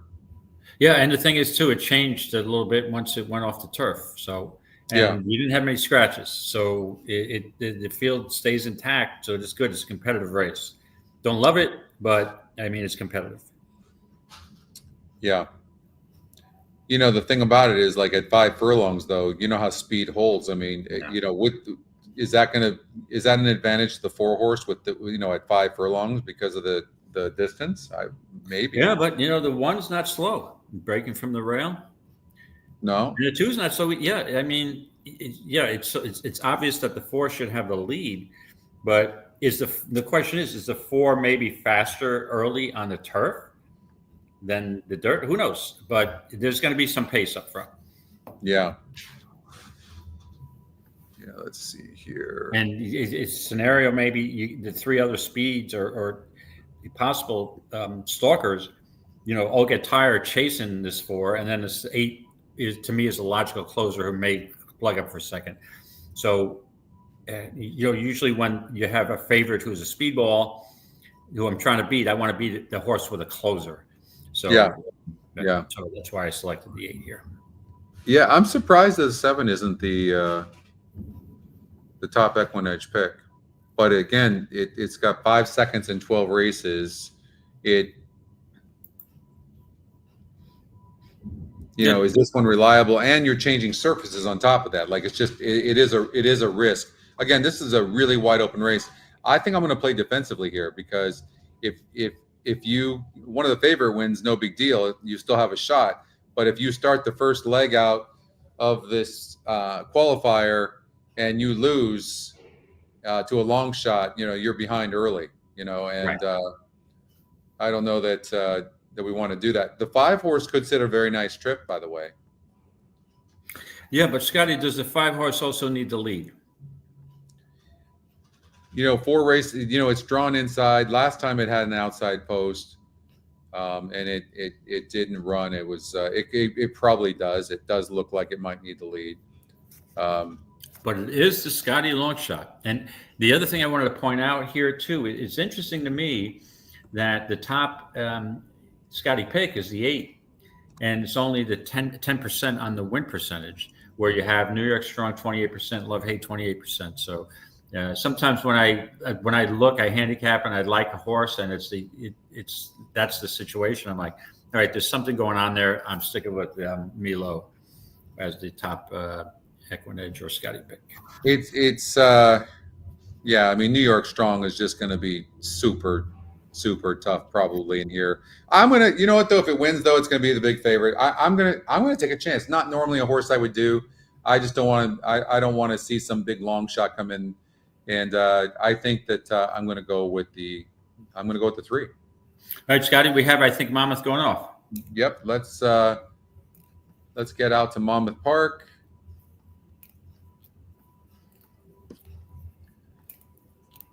And we've seen that scenario quite often in the past, right? Where you're confident on your picks, and then you pick a 3-1 or a 7-2 shot in the first leg, and you got a $40 horse. Post position. Yeah, and then you're like, all right, well, now I got a bunch of chalk later on, and it's probably not going to work for me. You don't want to get behind the 8 ball. I love these odds on the 6 I'm getting right now. If this 6 breaks good and the 3 breaks slow at all, watch out for the 6. Let's just need a good break. 4-1 right now. We're ready to go. Off of that poor trip last time out. Come on, let's just get a good break. Break a little bit slow. 3. And running at Monmouth Park. 5 runners broken, a single file line. We did break good. First call of the racing week, a half length in front of her. And Street right up on the outside for me, there. the 7 Magic broke Bay good. in the third position, man with the money next, and Tartarian's at the back of the field, only 3 off the lead. It they didn't head down check the back stretch too much, into the far turn. Surfs the up. 1 is getting the worst of it at the rail, which we kind of Magic talked Bay, about. I would love the 7 moving to up press 3 this parts 3 a of a little length bit, behind. which it's kind of doing already. Now's out in 4th, joined by Tartarian to the outside. And the 1 horse, that rail just really did that horse in. The quarter pole. Most likely Surfs to up, win. narrow lead. Magic Bay just the neck behind. Tartarian gets a tap on the And shoulder. the 1 always stops. Now with how does the 6 not win this race from here? Up the leader here. Tartarian bearing down from the outside, claiming 2nd. Magic Bay is weakening in 3rd. 1 furlong to go. Surfs up, Tartarian. The 2 favorites to decide it here. Surfs up, narrow lead. Tartarian get up 6. That neck out, tries to run. Hold on, 3. Surfs up, but Surfs up still in front. Surfs oh, up, I beat you by a long neck or almost a quarter length. It's absolutely the way we played that out. Absolutely right. And the 3 did a nice job holding on. It certainly didn't hurt that the race was at 5 furlongs. Correct. 5.5 to 6, a clear winner. Yeah. And then the unfortunately the 7 showed speed, so the 6 had to check back a little bit, and that definitely cost the 6 horse a little bit. But 6 looked like a winner around that turn for sure. But either way. And Scotty, the 3 ran to his exact form that he's running every race. Looks like he's going to win, and then he gets tired. He gets late, and this time he didn't get caught. Yeah, that's why you have to really, David. You have to look for those post positions and then the trip. That's why I love the new feature with the race replays. We have most tracks. You can watch these race replays here. I watched this 727 race replay, this one here.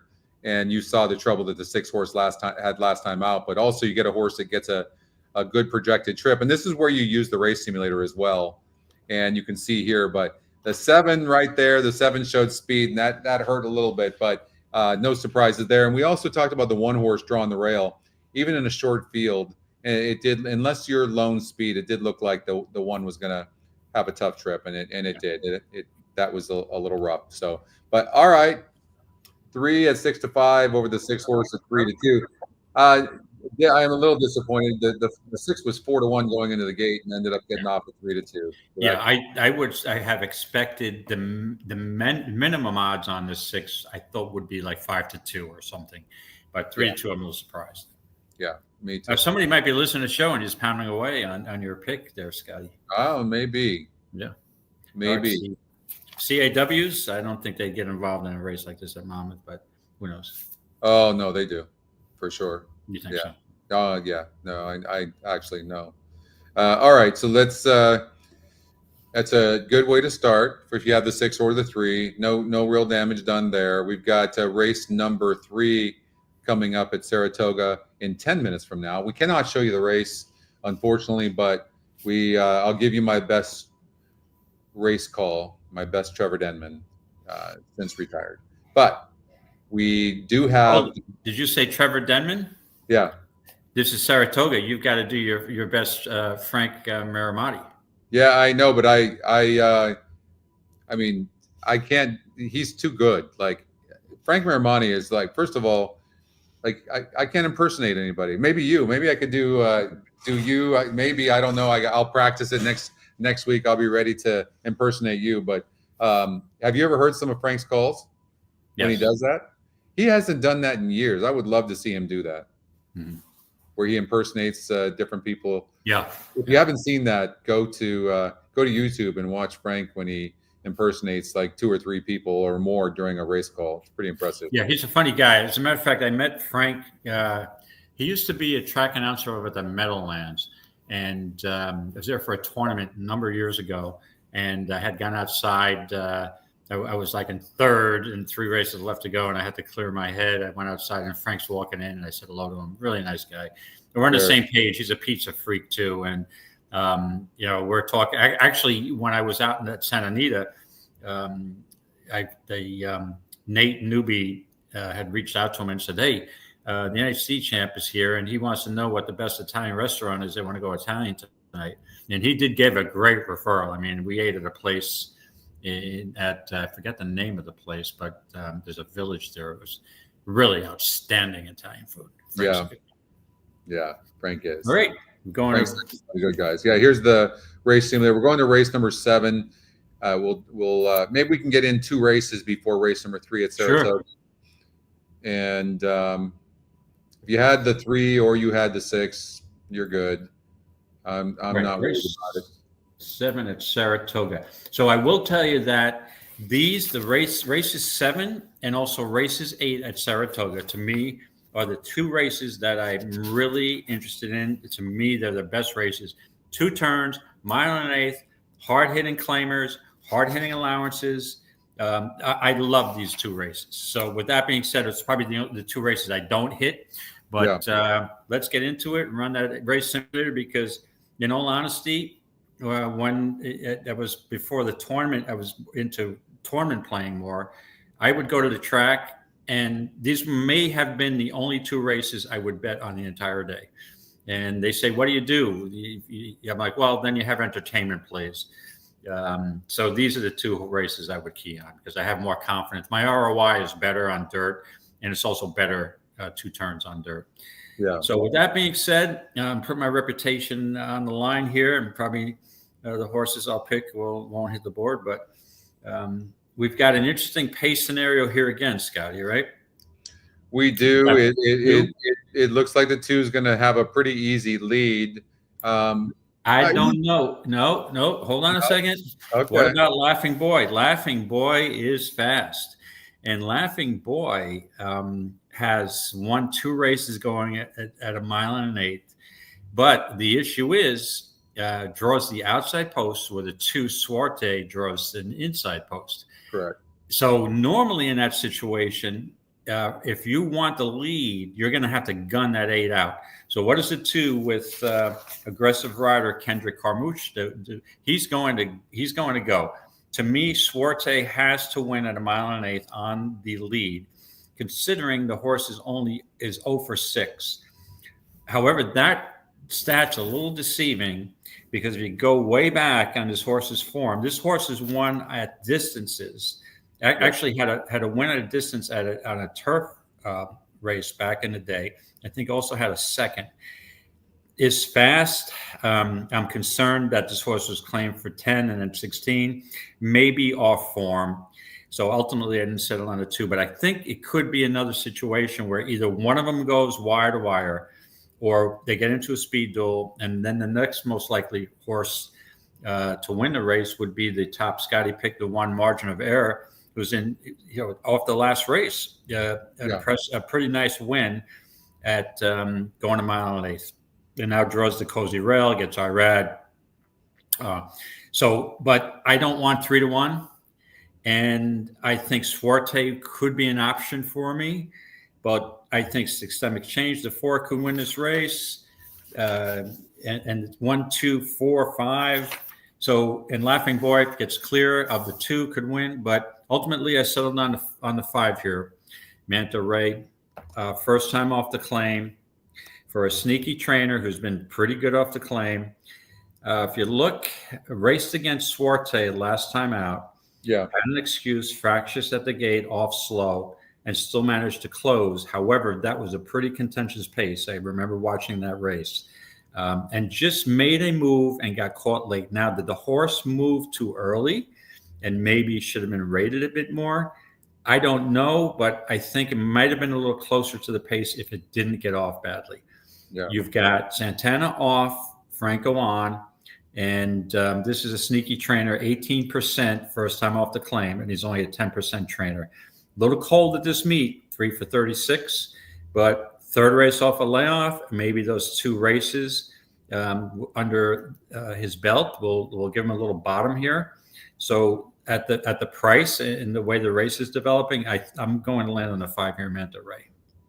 Yeah, the trainer's 19%, Cantarmachi, and but that being said, the horse dropped in class last time out, went up in win percentage, and now it's 10 to 1 EE morning lines, going down in win percentage. I I got to go against you on this one, David. And I don't like the 8 horse. I don't like the 2 horse either. I think they're going to be dueling. I do like the jockey trainer combination of Carmouche and Rodriguez. I mean, maybe this 2 horse goes gate to wire. I don't know. It's facing similar as last time, going the same distance. But I think the EquinEdge picks have it right. I think the one's going to save ground from the inside. This one can rate. I like this one, this Carmouche, or Cantermossi, who's got the 5 horse as well. I think this one's better. The jockey trainer combination is also better. So, or actually, no, that's not true. Actually, he's not really ridden IRAD. So IRAD only one time, and they didn't win. And Scotty, can I just point something out? Yeah. So again, I didn't mean to not mention the other Carmouche horse in here, the one with IRAD. So they each come out of 2 separate 1 1/8 races, 9 furlong races, right? So usually I like to compare those races with timed and also the SORs, right? Yeah. Hold on a second. So if you go to margin of error, that was a 58 SOR that day. And let's see, it was an 8 horse field. You go to Manta Ray, the race that was won by Gasoline, was a 62 SOR. So really, it seems like a slightly stronger race by 4 points, and now this is a 60 group.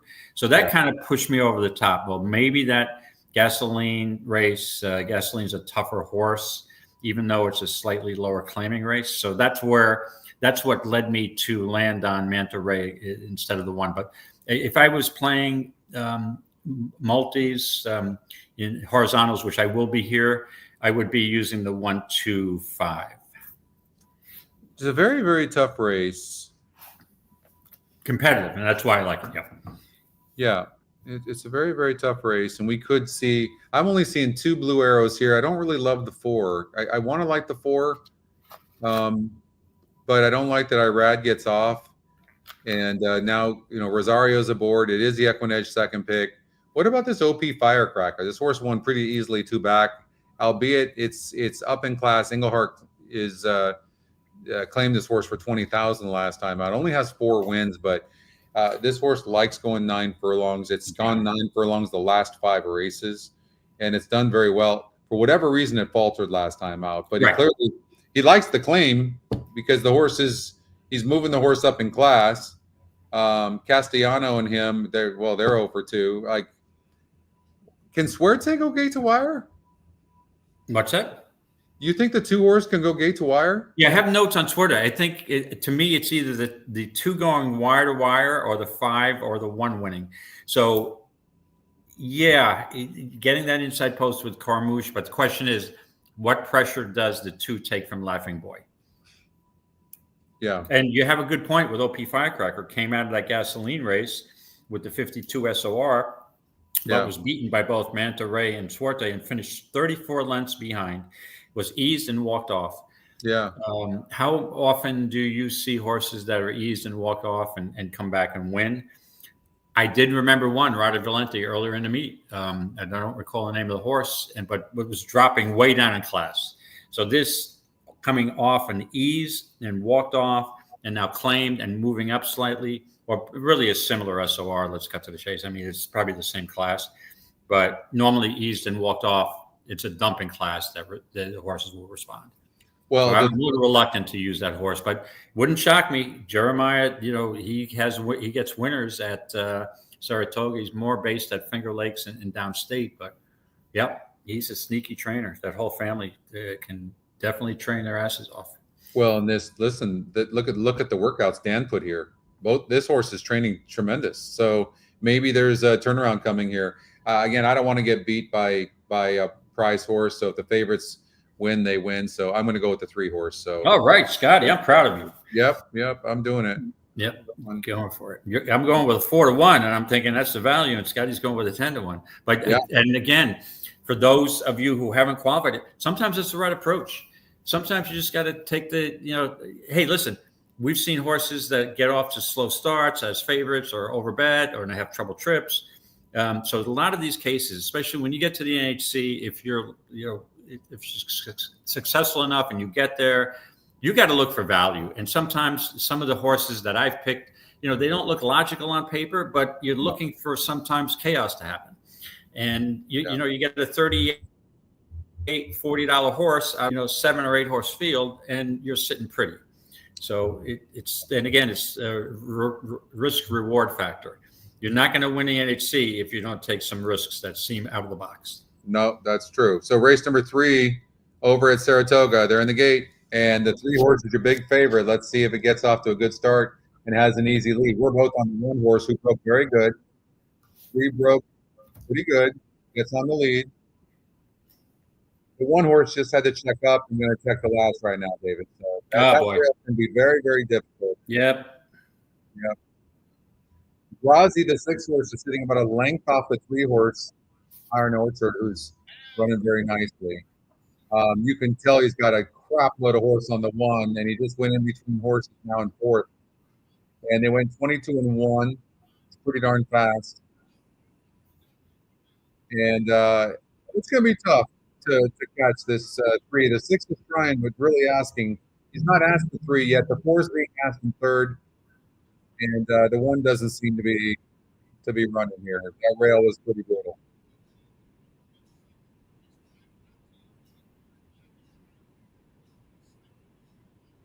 Yeah, he's fully in hand right now. Here's Oriole Way. I almost went the way of the 4 horse at 22-1, David. Yeah.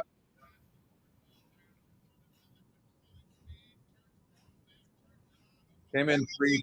What a nice exact. Oh, yeah. So you got your value. Yeah, the 1, you're right. Got another 1 was nothing. I almost went with the 4. That rail is so brutal at times, and you do have to account for that. And I figured, but that horse had to check back early and just didn't win. 3 horse won easily. If you had the 4 horse at 22-1, that was a lot better than taking the 3. Right. The 4 horse was the one you needed there. Yeah. And you were right. You were mentioning that horse. So now you're on. Yep. So what do you think you're going to get in a small field like this in Oriole Way for a place? In mind. Let's do a contest. I would say $10. I'm going to say $8.20. $8.20. All right. So you have the over. I have the under. It's $8.20 against. But again, those are close numbers. Probably $10, but yeah. All right. Let's. We got Monmouth Park race number 2 coming up, but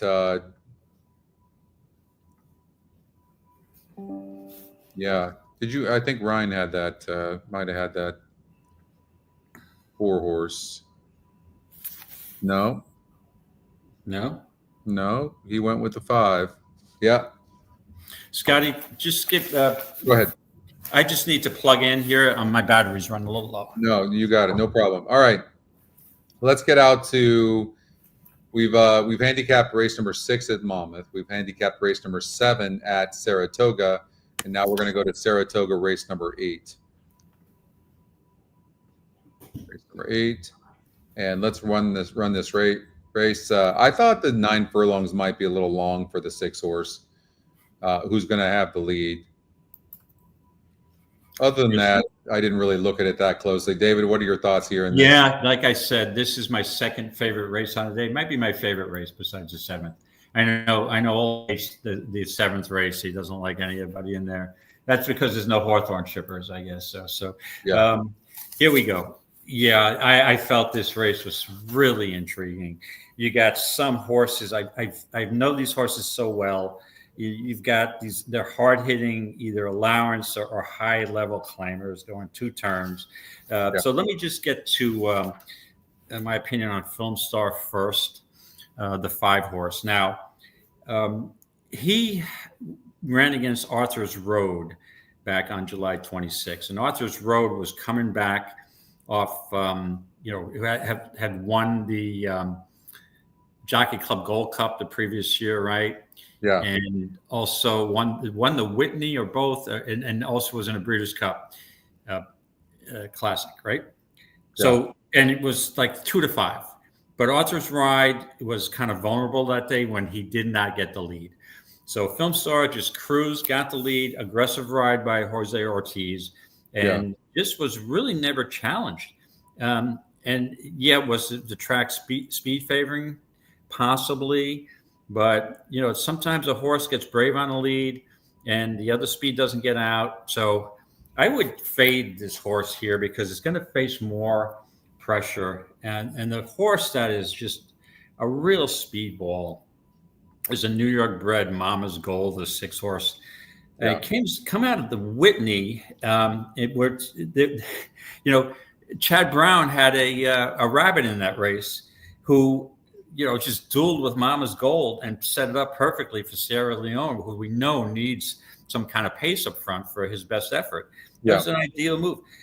This horse, that I'm a little concerned about this horse wiring the field, because I've seen this horse get on the front end and run some fast races. December 12th, October 27th.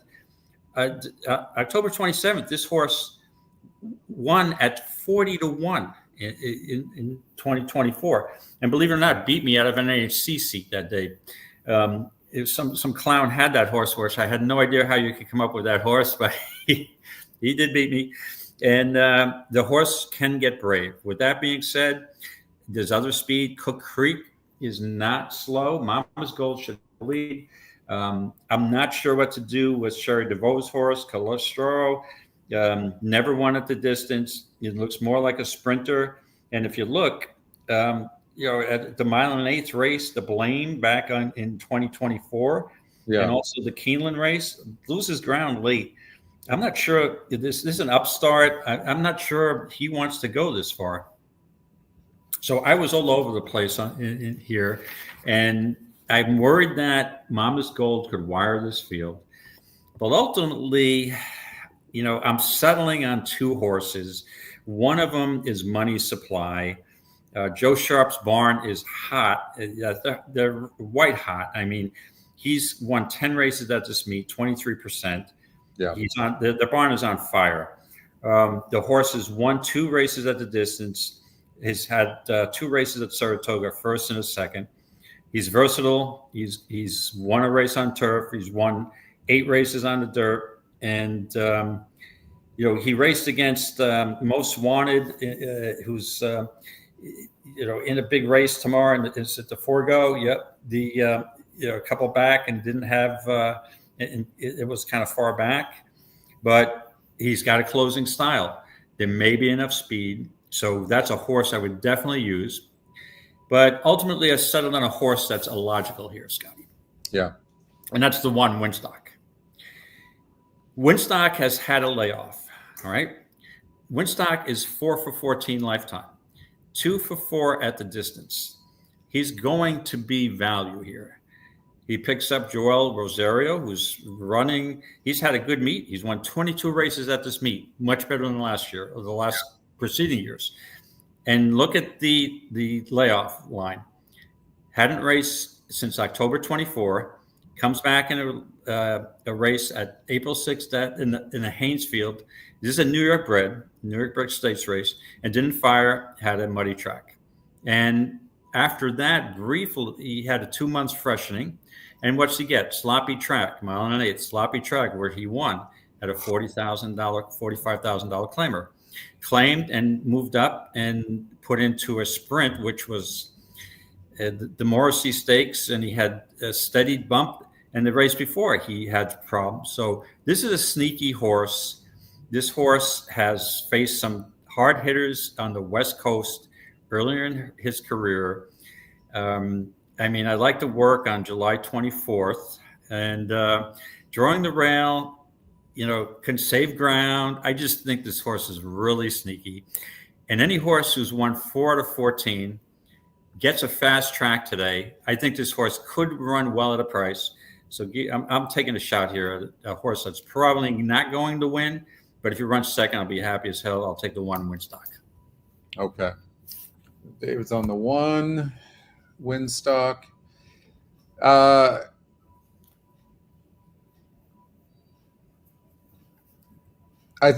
a little worried about 9 furlongs for this 3 horse, who's going to end up being your favorite. But that's such a big drop in class as well.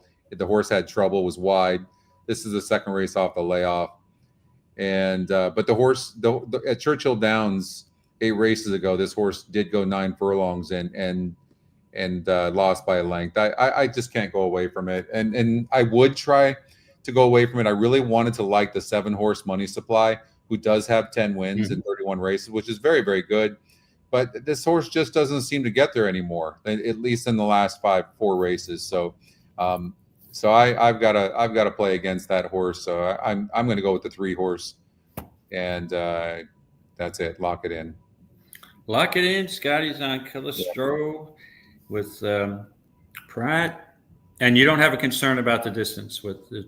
I don't think so. I mean, because it's already proven itself, losing against a similar field by a length, and there's going to be some speed in here as well, and I think it's going to help set it up. Plus, I don't really think this horse has to be that far back. It's going to save ground on the inside. If you see, the projected trip is not bad, and there is some speed. Film Star is going to probably go and push the 6-horse Mama's Gold. I agree. If Mama's Gold gets an easy lead, it could be very, very tough. But Film Star's style is to be near the lead, so it's going to be up there somewhere, and it's drawn the inside too. So there's a likelihood that it might go. So I'm gonna. The 7-horse is dangerous though. It's 4-1 on the Emorn line. It's the EquinEdge long shot. Yes. Decent win percentage, like you said. Joe Sharp is very hot right now. He's won 2 races at the distance and 1 over the track before. Yep. The one thing I will say about Money Supply as well is that in short fields, a lot of times there's not usually a ton of speed, and so it makes it tough. And I think that there's a possibility in those turf races, last couple of races, that there wasn't much speed there for this horse to chase, and this horse might get the trip here. It could trip out, but again, also I don't love horses coming from so far back on the Saratoga surface. Do you? Mm-hmm. Right. No, Scotty, usually 1.1 1/8, you want to be rather close to the pace.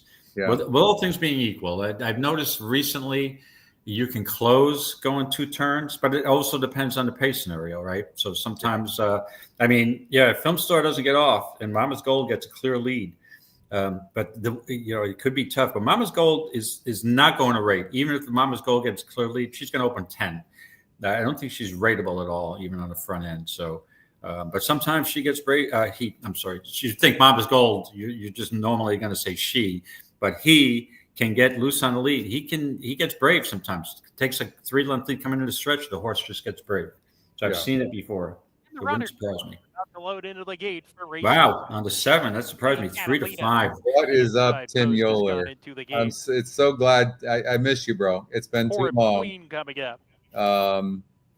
I liked Film Star as well. And all right, so in here, David, you're on the 7-horse Princess Norma, who's 3-5. I think you and I both agree that the 4 and the 7 are going to probably duel. Champagne Mischief. I have a note on the 4-horse that this horse, something's wrong with it. The 2 horses 9-1, Carib Queen. I'm kind of surprised by that. It's 43% to win.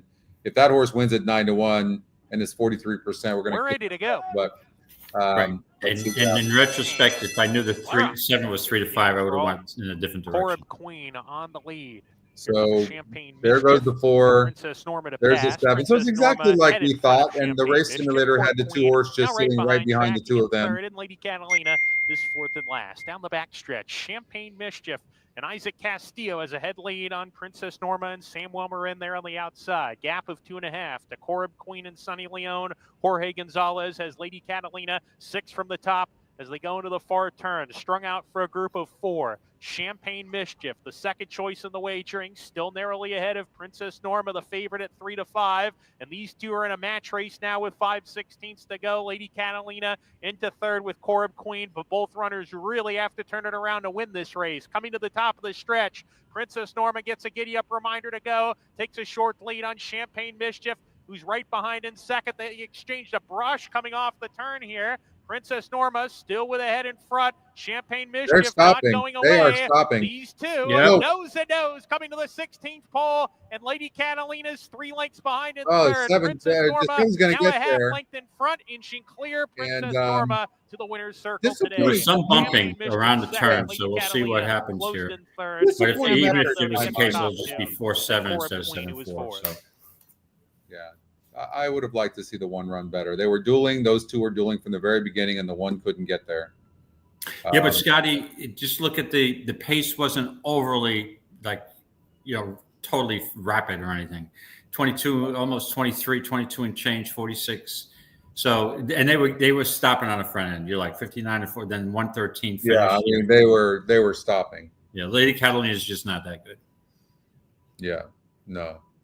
Number 7, Princess Norma was first. 4, Champagne Mischief second. 1, Lady Catalina third. It looked like the 4 was coming out. What's up, 7, Jay? 4, 1, 2. Hey, Jay. Order of finish. Please continue to stand by until the results are declared official. Yeah, there could be an inquiry.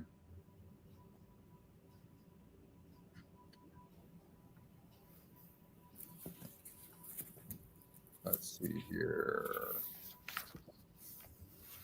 I think I set a precedent here. I don't think in any contest, on any NHC show that we've done, Road to the NHC, I've ever picked in a day a 6 to 5 and a 3 to 5. Not just favorites, 6 to 5 and a 3 to 5. Well, you're in the lead. No, because against. That 4 horse. What did that 4 horse pay, by the way? 10-20. You're right. 10-20. 10-20. Yeah. That's the horse you needed. Mm-hmm. Yeah. All right. So we've got, let's finish off. We got race number 4, or excuse me, event number 4 in the qualifier. That's race number 8 at Monmouth Park. So let's get there. We'll shift over to Monmouth Park, race number 8. Just give me a chance to pull this up. Let's run the race.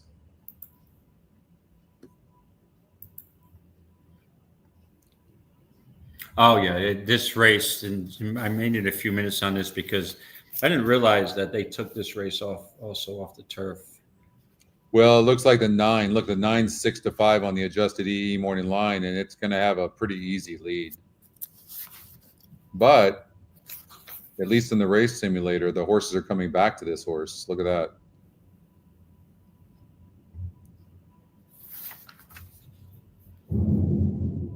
So wow. Well, so on the 16th here. So you got the 9 is 47% win, 62 on the pace metric, right? Yeah. Wow. But it comes out of Saratoga, 1.8 mile race, and in all honesty, I don't believe that horse wants any part of going 1.8 miles. And that was on July 3rd. I'm actually there for that race. So you compare that to the 1.8 mile race that Bob, John, and Ray won, was eased and walked off. Now, what is the difference in SOR there? So that's a 48 for Bob, John, and Ray, and a 48. Bob, John, and Ray's been. No, this horse is in awful form. Doesn't look like he can run anymore. No. It's interesting. It'll be interesting to see what happens here because this horse it was only 4% to win last time out. At least today it's 3 to 1 and 20% to win. So maybe we'll see an improvement. I mean, the fact that it's still in racing, maybe it still has something. I don't know, but yeah, let me take another look at this. Is about as ugly as it gets. Skull Honor is the 6 horse. 15. Yeah, Scotty, to me, it's either the 9 is just so good here at 6 to 5. But how can you look that good when you're 1 for 11? And it looks like, is this horse just a stopper? I mean, he's won only at a 6 furlong race. With Rob Atras, 3rd race off a layoff, it was a Brown trainee. Chad Brown didn't want any part to do anything. They would dump this horse. sold the horse, and there are good connections. Mike Caruso and Mike Dubb. So they must, but after being eased, I always said I don't want a horse that's being eased, but now it's in a spot that's weaker than that Saratoga race. So give me the 10, Bob, John, and Ray. It's going to be the second choice. Really? I didn't expect that. Okay. Yeah, it's just such a weak field. There's nothing in here. I'm going to go with the 6 horse, and I'll tell you why. So this horse got claimed 2 back for 16,000 out of that restricted same level, and for 16,000, and it ran a good race, and it had it didn't look like it had trouble, but it lost by a length and a half. Then it goes in a turf race off the claim for Paterno, but he was able to get Paco Lopez to ride. Now the horse is back on dirt. The GSR goes up. That horse was only 4% last time out, so it outran its odds, and now it's back on the dirt. If it wasn't for this low winning percentage trainer, this horse might be. I don't think this horse is going to go. I don't think the 9 is going to go off as a favorite. I think the 6 is going to go off as a favorite. So I'm going to. Sometimes the morning line with it's off the turf. So many horses getting scratched. It's just I'm for me the morning line is fantastic, but I think the 6 is going to be the favorite. So anyways, I'm going to go with the 6. I think they're going to catch the 9, and the 10 is the anomaly. It really is hard. This horse's form on paper looks so bad. I don't know if I'd play it for 3,200. But but Scotty, this is just such a weak field. To me, it's either the 9, or the 10. Could the 5 win this race? Yeah. And again, I'm betting a horse or using a horse in a contest, and his last 4 races has been beaten a total of 26, 40, almost 90 lengths. So that just tells you where my head's at. All right, let's see here. Let's go to. Right. Let me just, while we're going, go to the next one. But I'll just tell you the board coming up for the next race at Saratoga in the contest. It's surprising me because. Again, Irad's overbet. He's taking 9-5 on Quick Hammer, which he's going to take pace pressure from the 2 best bettors 6-1. So here's the leaderboard right now. So Jose Cortez did have that 4 horse at Saratoga in race number 3, and you can see. So that's where it's at right now. Mm-hmm. So I've got like I said, I opted to go into the horse tourneys feeder for the Monmouth contest tomorrow. I actually tied for 13th place. They have me officially in 15th, $12.60. Top 13 get seats. So 3 races to go. I'm right in it. Nice. Maybe I could save, $75 today. It was a $95 entry fee. There you go. Saratoga race number 9. Let's run the race simulator. Let me take this horse out first and take this horse out. Might be able to take out. So we have a horse in Sterling Silver, the 9 horse, who's 6-5 on the EE morning line. The race simulator doesn't like it. The picks don't like it. I don't know. I'm sure this horse is probably going to go off as a big favorite, but it's going on the turf for only the second time. And if so, this is 2 races back in that non-graded stakes race, the state bred. I mean, it barely lost against a 68 group. It clearly fits at this level. If you look 4 races back against a 74 group, what about even 3 back in the grade 2 ruffian? Something's amiss here, though. Like, why is the win percentage not higher in this horse? And it is going on the turf. I don't know. What do you think of Sterling Silver? Yeah, I was not a big fan of Sterling Silver in here. In all honesty, turf for the first time, and that's one of my moves, correct? Yeah. But what am I missing? Why are they putting this horse? Why is Bill Mott, who I obviously know what a great trainer he is, putting this horse, who's been actually a money burner, if you look at it, failed at odds on 1, 2, 3 out of 4 times as odds on favorites. failed actually. And then you go back, it's actually 4 out of 6. I don't understand it. This horse does have a pretty winning profile, despite being a money burner, 9 for 32. But the race dynamics changed with Bernie Takes Charge coming out of this race, right? Yeah. Who would have added to the pace. But there's a horse I love in here, Scotty. Would be my best bet of the day. Is the 2 Awesome Check. This horse is she's 3 for 4 lifetime at the Saratoga, and and again, that's a little deceiving because one of the wins is on the outer course, not the inner. But on the inner, she's 1, 2. Yeah, she's right there. She races well. I was there on July 4th. I loved this horse that day. I believe it was the first or second race of the day.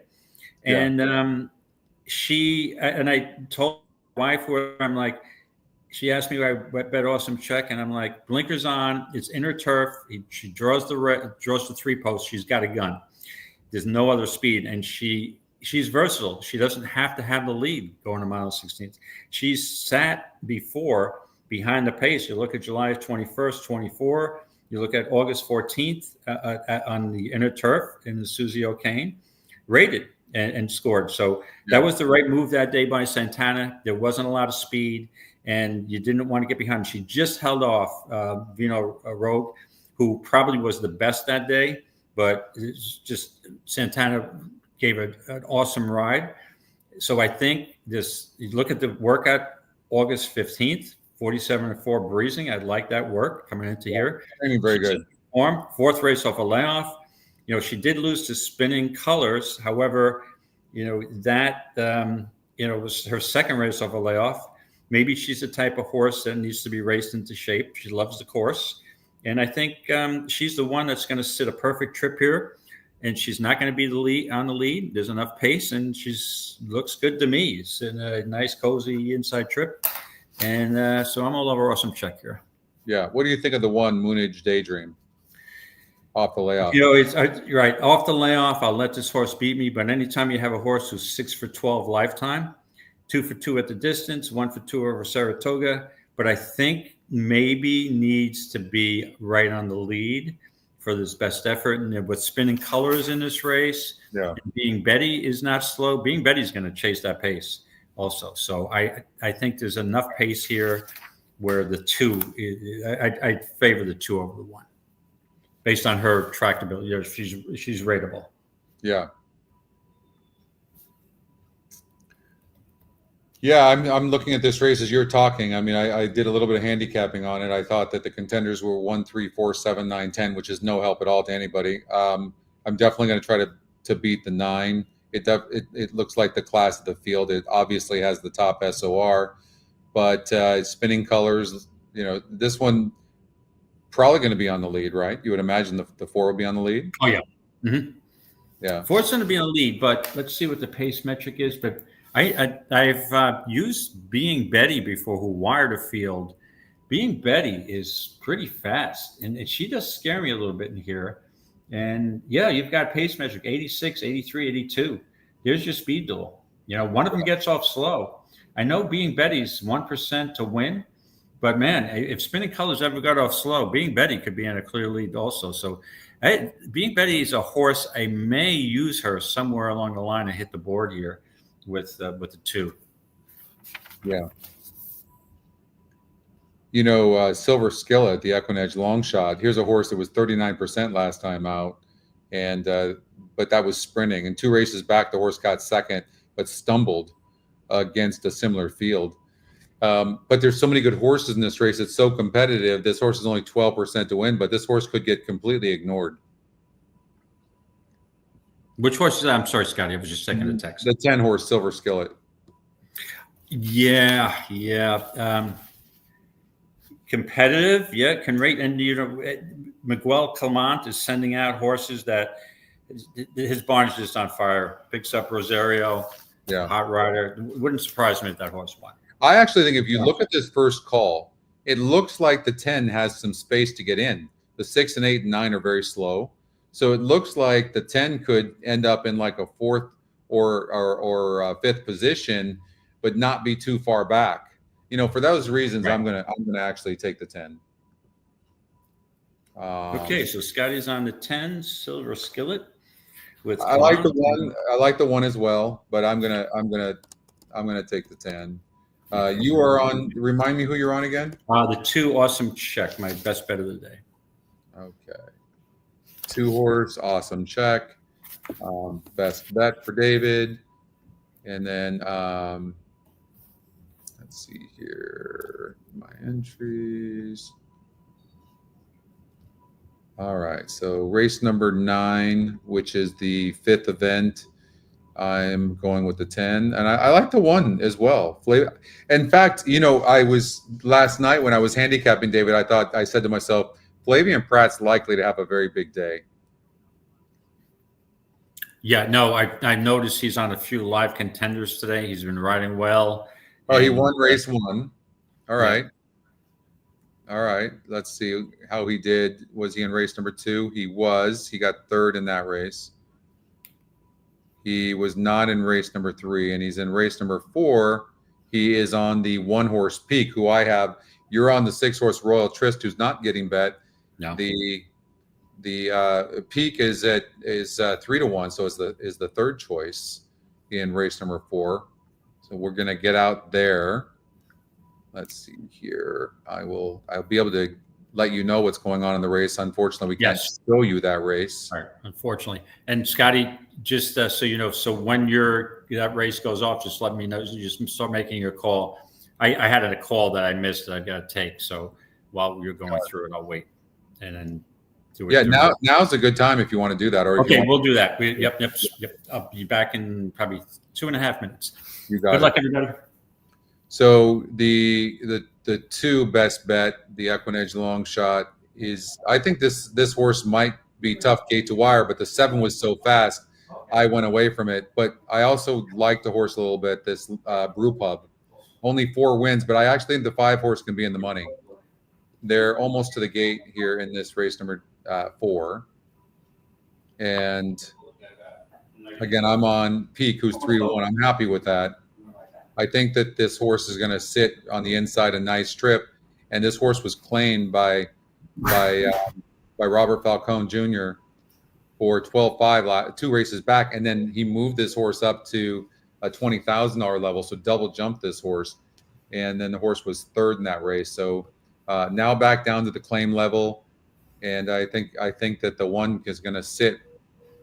The 4 horse is the EquinEdge top pick, and but this horse is just, the last couple of races burned money as the favorite at big win percentages. So I wasn't sure. Lower win percentage trainer in Barrera, 12%, not terrible, but and this horse is 9 years old, 10 wins, 11 seconds, and 7 thirds for $540,000. This is a really tough race on paper. Not going to be surprised if we get a long shot either. So I will give you my best race call as they go into the gate. There goes the 3 horse. That is Cumberland Blues, big long shot at 51-1.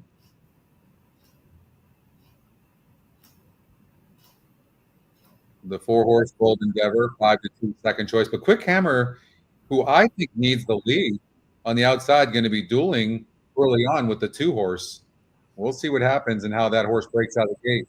I think it's very vulnerable, but it does get it cut in and it cut off a few of the horses. But there goes the 2. Not surprisingly, best bet ended up getting off at 6-1, about 3/4 of the length in front of Quick Hammer at 2-1. Peak, my horse on the rail, seems comfortable. Okay, in between horses is Bold Endeavor. Not always the best place to be outside of Eric from Miami at 25-1.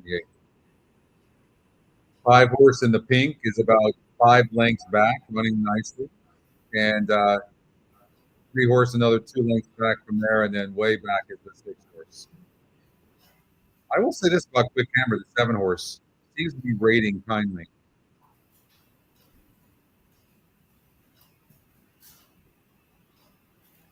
The 1 horse is losing ground. So if you back the 1 like I did, losing ground. Quick Hammer rating nicely off the 2, but the 2 doesn't look done. And no one else is really coming. We always talk about speed holding on this track.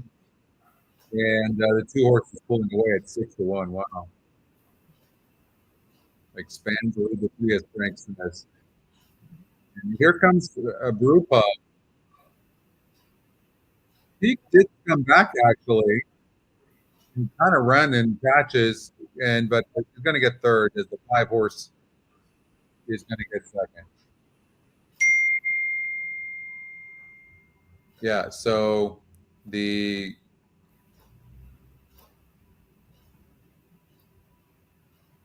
best bet, the EquinEdge long shot, wins the race. 19%. And let's see here.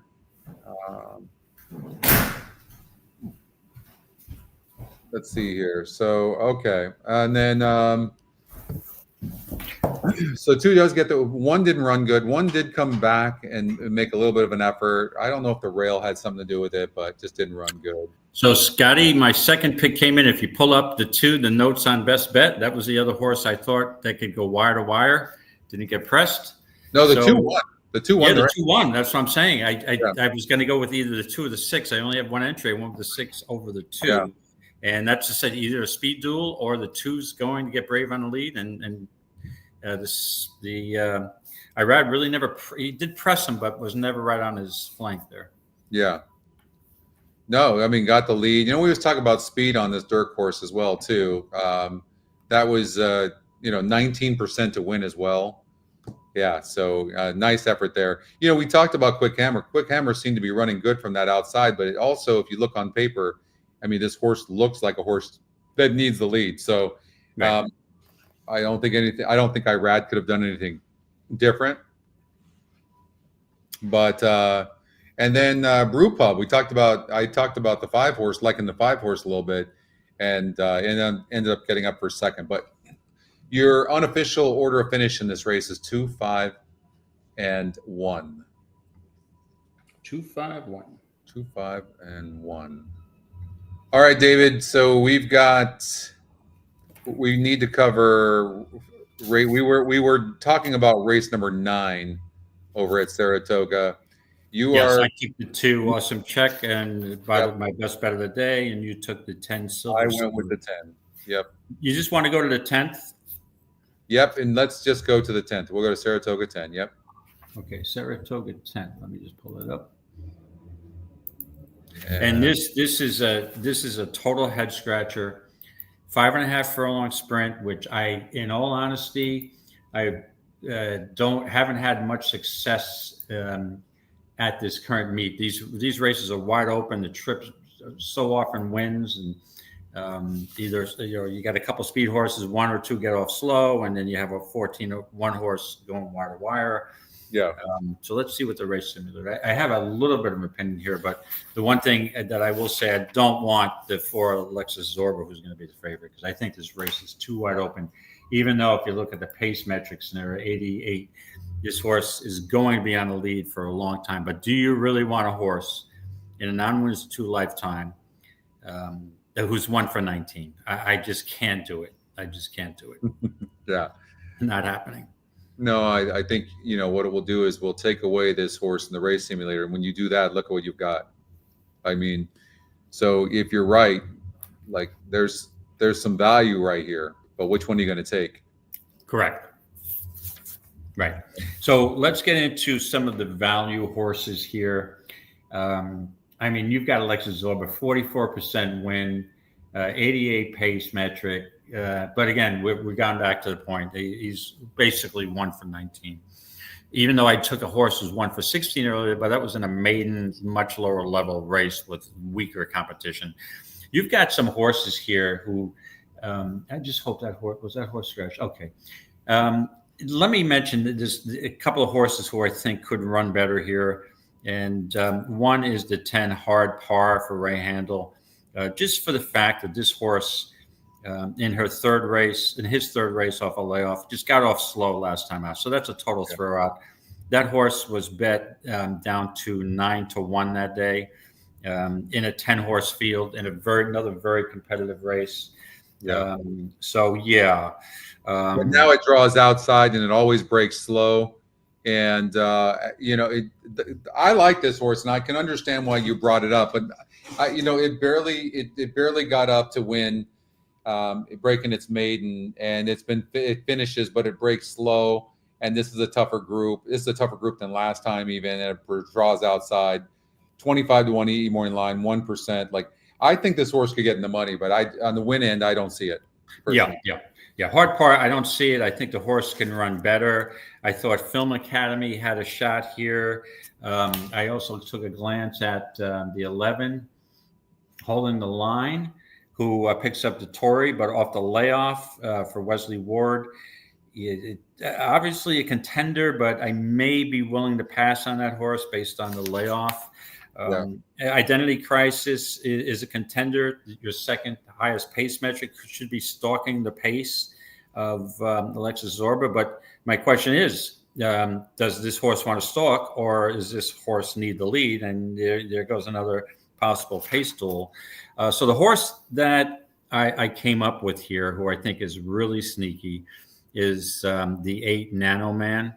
Now, I'm going to contradict myself because I am not using a horse who's 1 for 19. So instead, I'm opting for a horse who's 1 for 14. But main difference, the 1 for 14 horse that I'm opting on is going to be a much better price. So that's the thing. It's risk reward. I'll take a 1 for 14 if I'm getting rewarded well enough. And if you look at Nano Man, off of a couple of month layoff, cut back from a mile to 5.5 furlongs, bump break, had the 6 post. Santana was on board, and a 10-1 rallied to finish second. Okay. Needs some pace up front, should get it here. But if you go back, this horse is out of 4 starts at Saratoga, 1 win, 2 seconds. So obviously likes the course, and had broken its maiden here July 20th of 24 at 5.5 furlongs. And was closer to the pace. This horse now, they stretched him out at Gulfstream, cut him back now. So maybe this horse just prefers to sprint. That's his only win is on a sprint. And second off a layoff, may have benefited from that comeback race. John Kimmel usually wins a race or two up here. He's got limited stock this year. Santana staying is a good sign. And also, the horse bumped break at the last time. In the last 3 last 3 starts, this horse has had trouble trips and didn't run too badly. So with a clean trip, I think this horse is very live at the price. So Nano Man for me. All right. I really like the way I like that last race for Cousin Ed, the 2. It's the EquinEdge second pick. Broke from the rail, broke 9th. It's not the best breaker in the world, but I'm going to count on Alexis Zorba stopping. So I'm gonna go there. So I'm going on the 2 with the 2. You're going with the 8 horse. Nano Man, correct. I'm going to give a shout out to the 12 horse, the EquinEdge long shot too. I think that one deserves a look. But let's get out to the second race, or this is race number 3. Little squeeze. Over in Monmouth Park, and you're on the 7 horse, David. I'm on the 1 horse. Profit Hunter. I got a 16-1 shot in the year that if I could get this, maybe gives me a second entry. Crosati to the outside post, My Honey Bunch. They're going a mile here to kick off the Jersey Shore 6. Good luck. We're ready to go.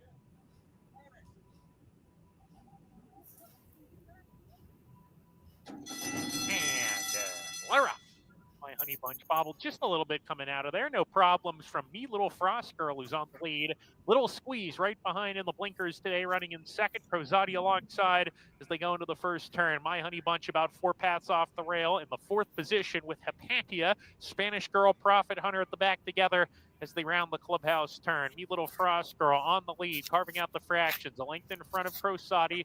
And Little Squeeze down on the rail, running in 3rd on a snug hold. My Honey Bunch alongside. 2 back to Hepantia, racing alone in 5th. 2 clear of Profit Hunter. And Spanish Girl at the back now with 5 furlongs to go. Me Little Frost Girl, neck in front. Crosati turning up the heat from the outside. The two grays now together as they approach the half-mile pole. My Honey Bunch in third, a length off the top two. Little Squeeze patiently ridden on the rail fourth. Hepatia within 3 lengths of the lead, getting closer on the outside. Opens up 4 or 5 on the gray Prophet Hunter and Spanish Girl as they go into the far turn. The first 5 start to bunch up. Me Little Frost Girl is giving way badly. She calls it an afternoon. Crosati still goes on the lead here. Outside, Money Honey Bunch is shaken up. Hepatia 3 wide, continuing progression on the outside of horses coming to the top of the lane. Me Little Frost Girl is 4th, and Little Squeeze is struggling in 5th as they come off the turn. Crosati hugs the rail. My Honey Bunch drifts wide off the turn, is still in chase mode 2nd. Hepatia on the grandstand side, 1 furlong to go.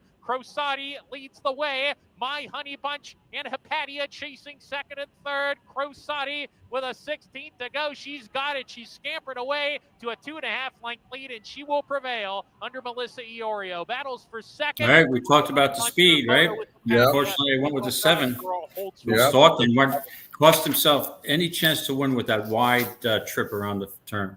Yeah, ended up going off as the favorite as well, which was a little surprising. But speed seems to be holding. At Mom, yeah. Yeah. So, but ended up getting off. That's the EquinEdge long shot. Ended up getting off as the, well, there was literally 3 horses at 9 to 5, 4, 6, and 7. All right. Let's see here. All right, David, we have 5 more races to cover. So we did Saratoga too, didn't we?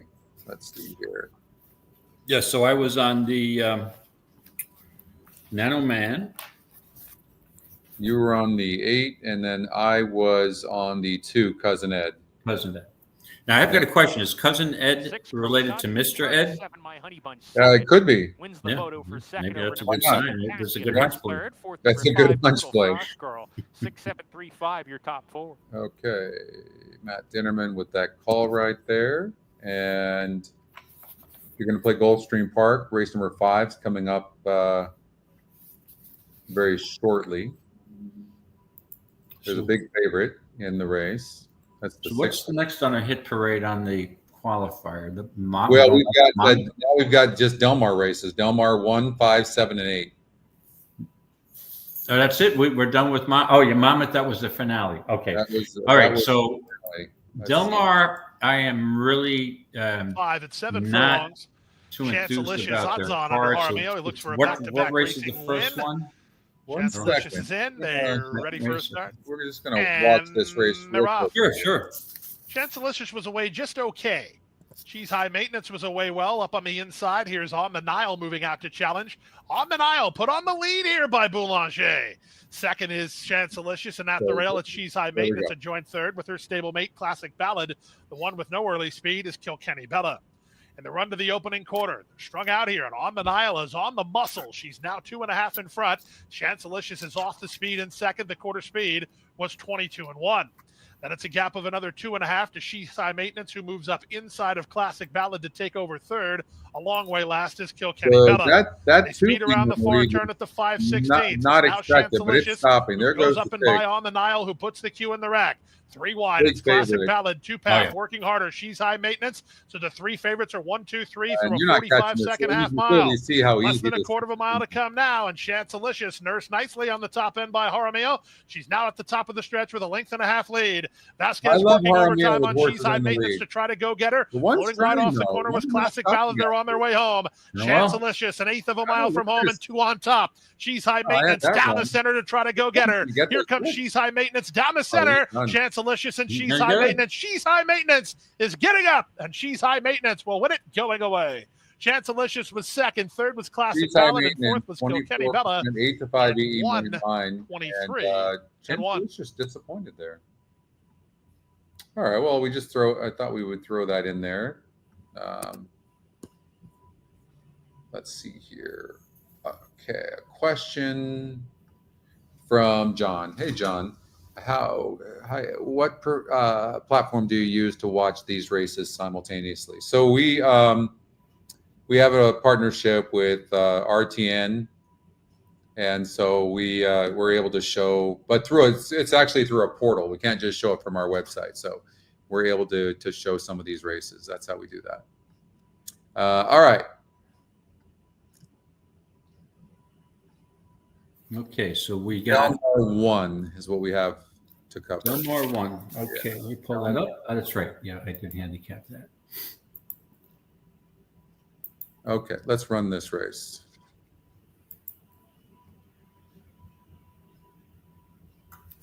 Okay. We've got a murky pace scenario. We're going mile 8 furlongs on the turf.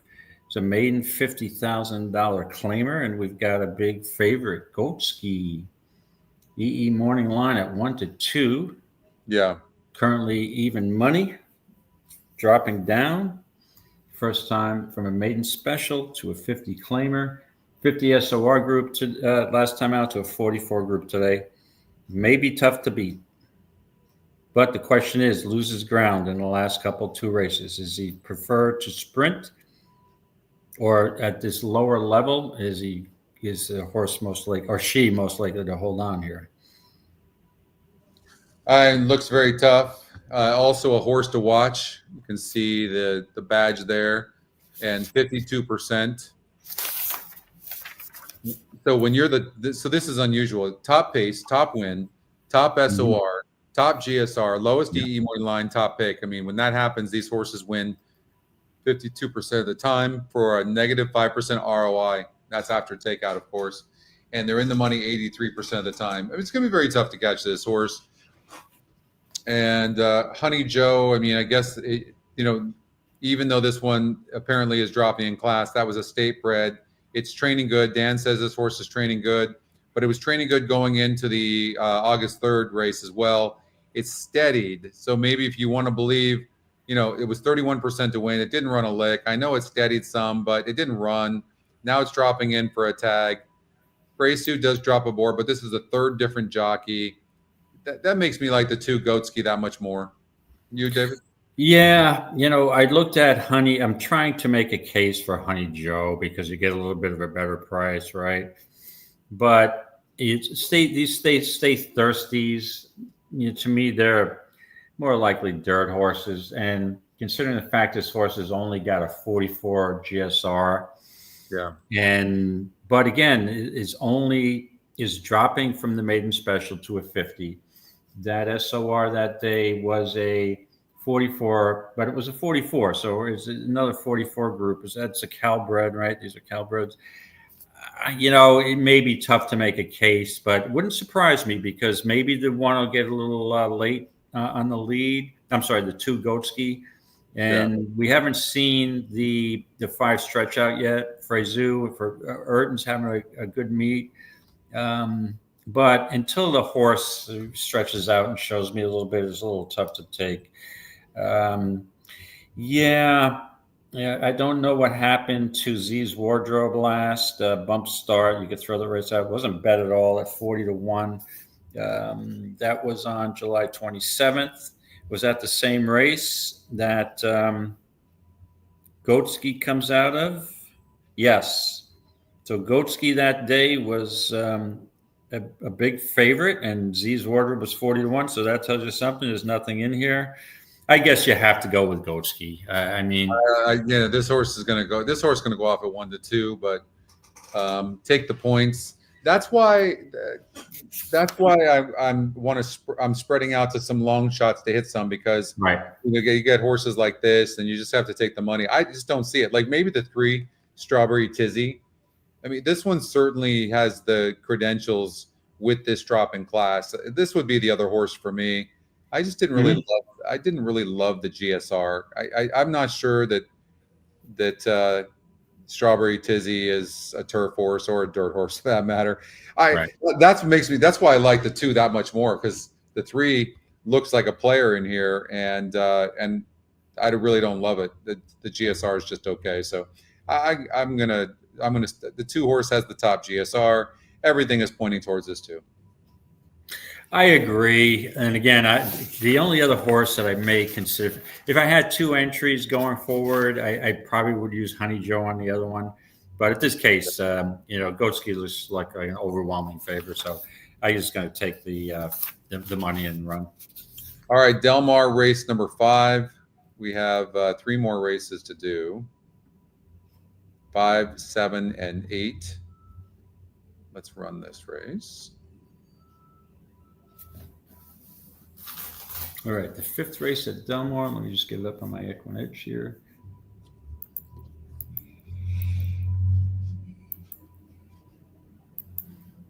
Okay, so what we have is a 6.5 furlong sprint on the dirt. Optional claimer, non-ones 2 lifetime, 50K. And we got a pretty good pace scenario here with Harbor Code, 32 chunk, and Cultural, 79, 77, 76. So would indicate that you could possibly have a contentious pace here that may set it up for a closer. The question is, who is the closer who's good enough to win here? Charlie Foxtrot? Yeah, I mean, that was a pretty weak field. Did it nice. 50. Right. Yeah. Mm-hmm. Did it nicely, but. And again, that was at 6, had run at 6.5. But, it was bet down the last time out. Lascano's off. Yeah, I kind of struggled with this race when I looked at it last night. Let's see here. What about Catman Sue? Cuts back now. Well, goes back to the dirt. And let's see. Let me look at GSR Plus here for her.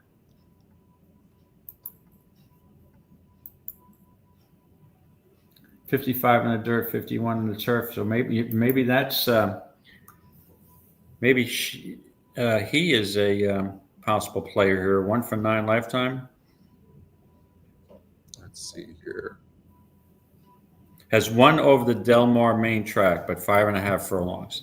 Is this horse, if you look at a 6.5 furlong race on June 7th, kind of just packed it in at 3-1? Is this horse maybe prefer 5.5, 6 furlongs? 1 at 5.5, but no, did close. It's burned so much money. Yeah, it's tough to take a money burner like that. And then Miracle Mark. Well, Miracle Mark's out, so that's only a 6-horse field. It's going to be tough. It's going to be tough to beat the 4-horse. The 4-horse, right. It looks like it's going to be very tough. Right. But the only advantage that looks like it may be faster than the 6-horse, but the 6-horse does have the advantage of a win over the track. Bob Hess's barn is kind of cold, 2 for 29. Yeah. What about this Charlie Foxtrot? Claimed off of Mark Klatt last time out for $40,000, David, by Bob Hess Jr. Bob is 12% with first time out claims. I like to look at the owners when they off of claims too, and take some of the bigger owners. This horse, we always talk about very difficult to break your maiden and then win next time out. They're protecting this horse. They claimed it off of that easy win. They're protecting it, which is great. But at the same time, too, 32 chunk. This is a very, very fast horse. Very fast. Yeah, it's going to be tough to beat, Scotty. Beat a 52. Well, actually beat a 38 group. Finish second or 30. Let me just see what the one. I have to tell you that 1.6. Does it need the lead though? I think that's that's the question. That's the question. And if 6.5. Here comes Catman Sue, the 5-horse. And Cultural is not slow. So you have that pace scenario. You have 2 other horses who within a few points of the pace metric. Harbor Coat's not slow. You know what? At this point in a 6-horse field, I think Charlie Foxtrot may have the advantage with a race over the track. But again, does that horse really want to go 6.5? We don't know. Only 4 starts. But I'm going to go on outside the box here. Give me the rail horse, Arconsigliere. The only reason I'm taking this horse is because of a win at 6.5 furlongs. Now, that was not Delmare or Santa Anita. That was LaSalle, right? Yeah. Yep. And so I don't know how that was early in that July meet. But just on that alone, I think it's the 432 Chuck's a likely winner here. But give me the 1 Arconsigliere, because even if the 1 can clunk up for second with a closing shot here, 6.5, can handle a distance. And then the workout on August 16th at Delmar is not bad. And some of the other works look pretty decent, pretty steady. So, yeah, give me the 1. I'd be happy the horse ran second to the 4 and maybe give you $7. So, hey, Justin, good to see you, man. Thanks for stopping in. What's up, Justin? Oh, there's Mike as well. What's up, Mike? Hey, Mike, how's it going? Hopefully we can get people to qualify for the NHC. We had we had such a great table, didn't we? Oh yeah, we had a blast. Yeah, we sure did. And you were on we had a blast. Scotty was on a roll on Sunday with his Silver Sunday. Yeah, right there. And Tyler, yeah, you guys got on a roll. I went to the pool and I come back and you guys are right on the leaderboard. I'm like, hey, I should have stayed in the room. I want to get on the pool. Yeah, for sure. I'm a little worried. I think that the 4-horse might be worth trying to beat because I just think it needs the lead, right? Thanks, Nate. I think it needs the lead.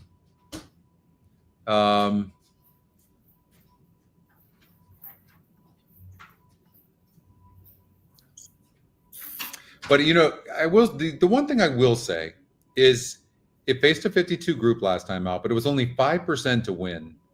And when it was 32% 2 back, it won by 8.5 lengths. Maybe it's too premature to know whether this horse needs the lead or not.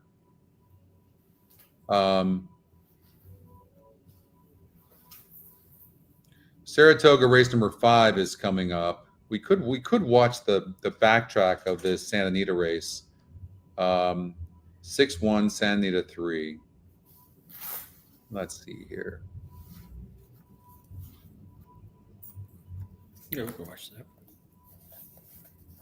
Santa Anita 3. So this horse was the 3 horse, so only 5 horses.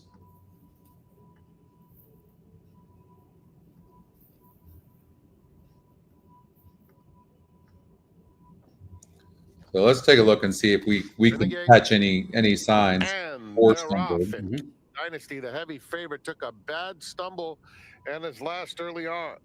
Now the jockey sent the 3. Chunk is going out for the early lead. But he doesn't look like a horse that is like ranked. Touch, but clears up now and comes seems completely relaxed. Okay, based on that right there, for me, I have to go with Fidel, who in the meantime, 32 Chunk of the stretch. 32 Chunk. Yeah, it was only 2% to win that last race. Actually, let's see here. Yeah. Hey, Carl. Big SOR. What's up, Dan? Dan Grasser in the house. What's going on? Hey, Dan. Good to see you as well, Dan. I thought the 1 horse was a decent long shot too, no doubt about it. And you guys could get a bomb there. I'm going to stick with a 4 based on that backtrack. I think that the horse can rate no problem. It's going to be sitting off of the speed on the inside and of the 2 and the 3. And I don't think it'll be dueling. I think it'll sit right here, or maybe he does send. Maybe the horse is just too classy for these. So I'm going to go with the 4. I think the horses that are going to close, the 5's going to close, but so I'm going to go with the 4 horse and lock it in. Okay, so Scotty's on the 4, and I'm on the 1, Arconsigliere. And we've got, let's see, the Saratoga race, our last 5. 1 minute, about 2 minutes to post. About 2 minutes? Okay. Let's see here. I'll pull it up. Time for the best turned out runner, which is proudly Okay. I have the race, David. Okay. Yeah, got it. Okay. Do you want? So, what do we have? 2 more races left. So we have 2 more. We've got race number 7 at Delmare, and race number 8. Okay. Right now, we'll stay here at Saratoga. Okay. And you're on the 4 horse, and I'm on the 2 horse, who is your 3 to 5 favorite.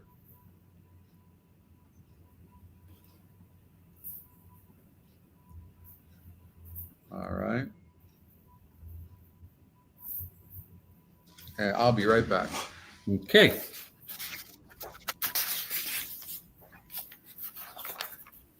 Okay, looking at the odds here in the 5th race at Saratoga.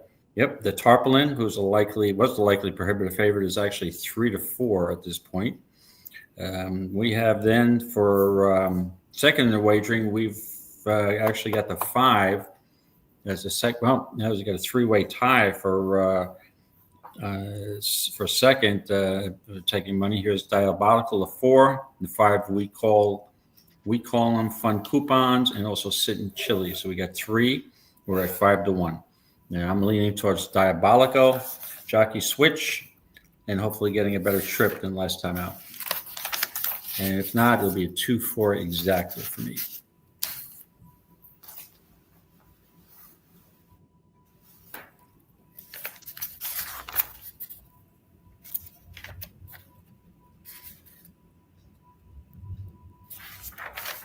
And I'm just starting to look at the Delmare 7th race, and that is a total head scratcher. So we're going to need the input of Mr. McKeever, who's more of a West Coast guy than I am.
It looks like we have a late scratch here at Saratoga. 7 Sharp Playboy. My feed is behind most of you guys for some reason. So you'll probably be seeing the race before I actually do. They're loading in the gate. The 1's going in. And we'll wait for Scotty to come back.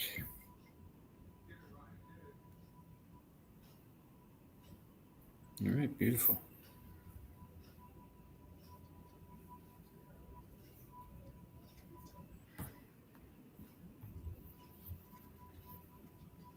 Okay, it looks like they're almost all in the gate.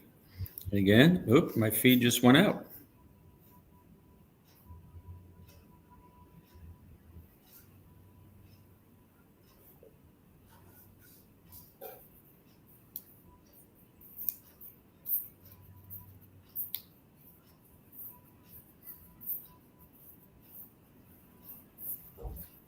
All right, Scotty, they're probably off. They're just loading in the gate. I've got the last 2 going in. No, the 8's in the lead right now, dueling with the 6 horse.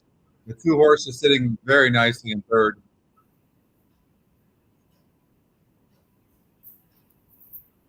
Two actually got to the outside of them as well.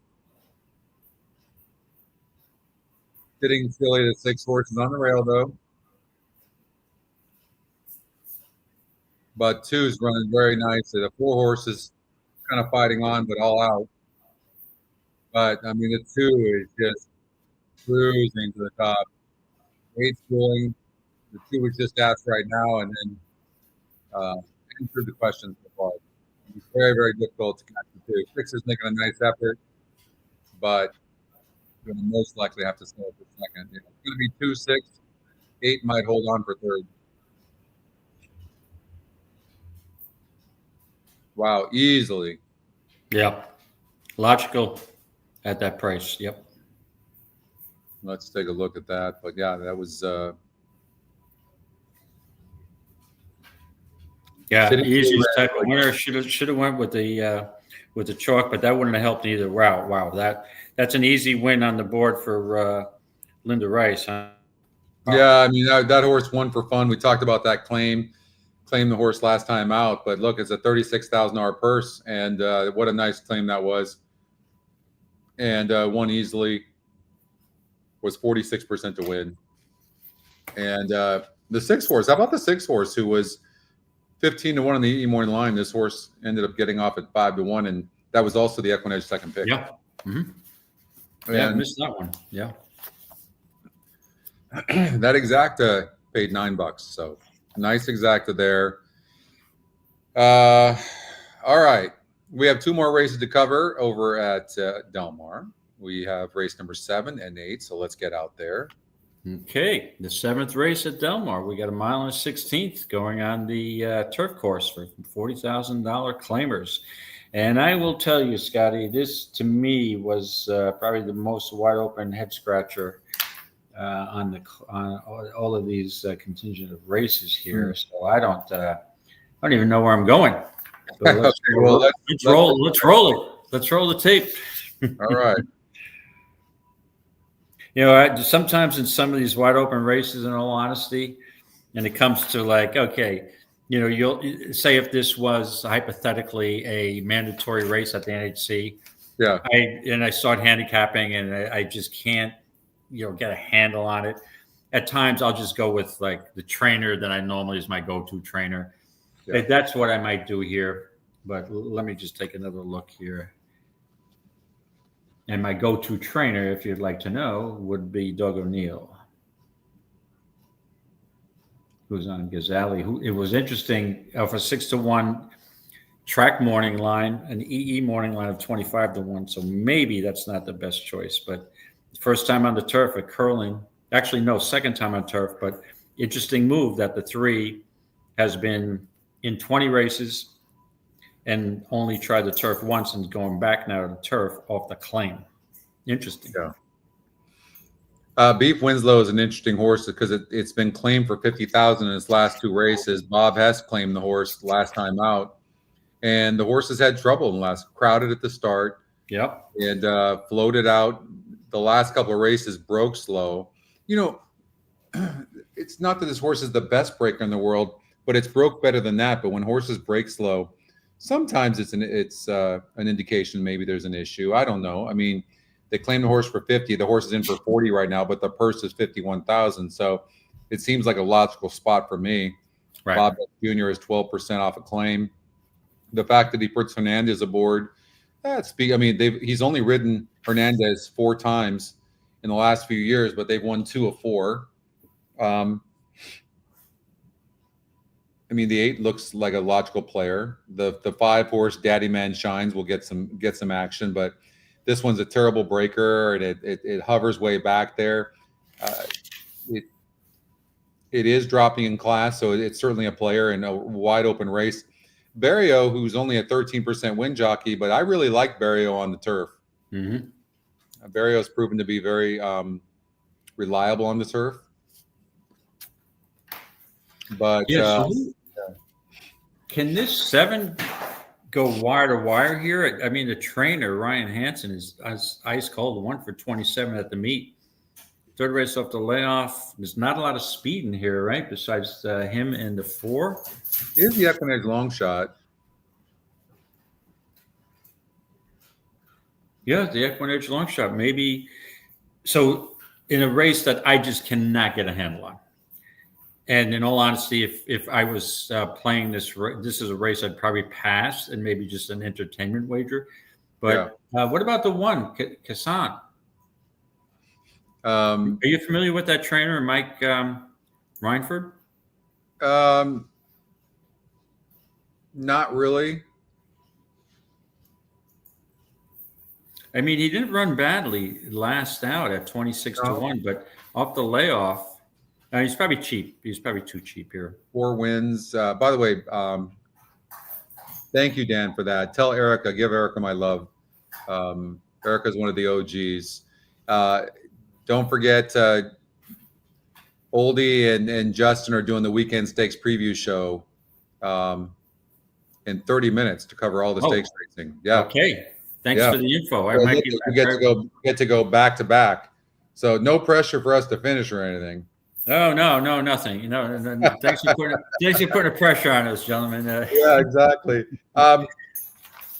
This horse for me has burned too much money. Cathal, Dandy Man Shines is, this is a horse that is your top class number, essentially, the SOR. But Beef Winslow, this one just, I want to see I really need to see the first quarter. Let's see here. First quarter here. And the 7's going to have the lead. 4's going to be sitting in second. I guess the 7 could go gate to wire. Let's see here. The 8's back here. Hassan saves ground. Yeah. I mean, this horse does save some ground there from the inside.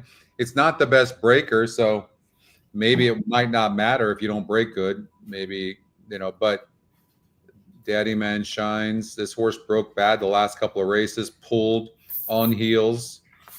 I mean, if this horse is okay, if the 5 horse is okay, it's going to win this race. It just is.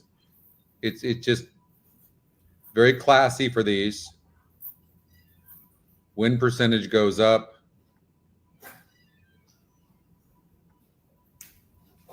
This is definitely a very, very tough race. Yes.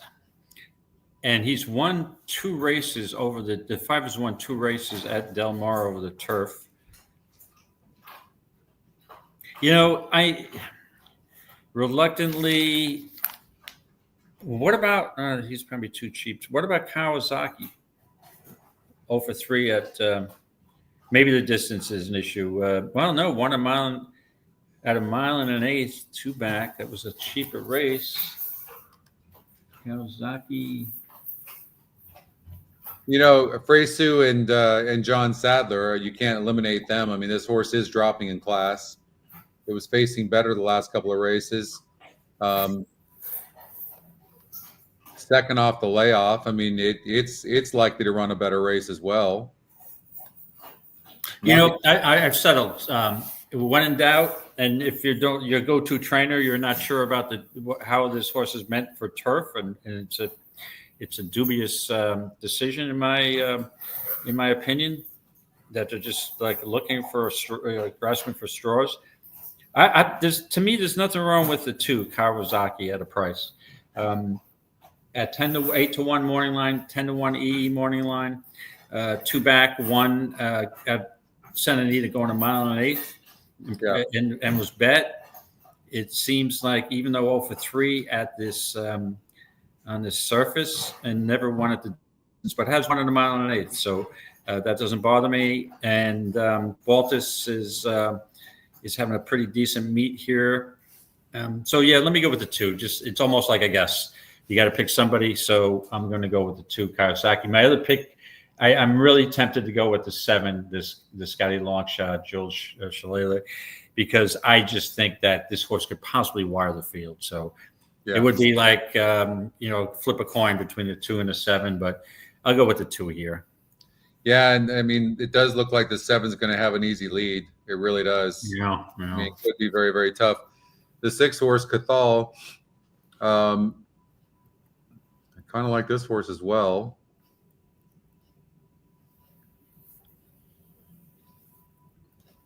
Kason, this 1 horse is, I mean,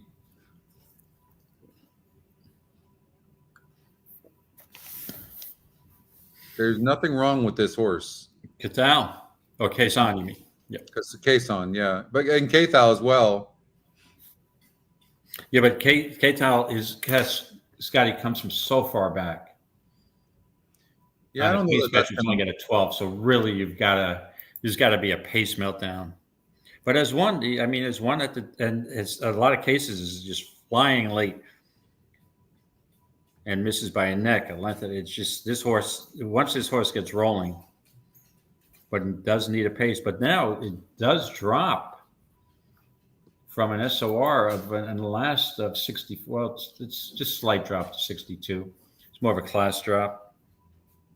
Yeah, I mean, there's so many ways you can go here. This might be a race where, yeah, every horse in the field you can make a case for. I'm going to go with 5. I think we're overthinking this. Dandy Man Shines. I mean, this horse, been facing much better horses, and having trouble. Pulled, had some trouble last time out.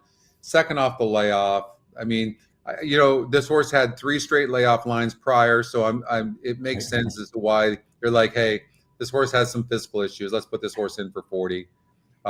It looks like the best horse in the race. I'm going with the 5. Who are you going to go with? Okay, so Scotty is on the 5. Do you have a coin? Should I flip it? I'm going to go with the 2, Kawasaki, and an honorable mention to the 7, Jules Shillelagh, who, if I had a second ticket, I would use the 7. So give me the 2 here. 7. All right. One more race. Let's. Okay, so the 8th race at Delmare.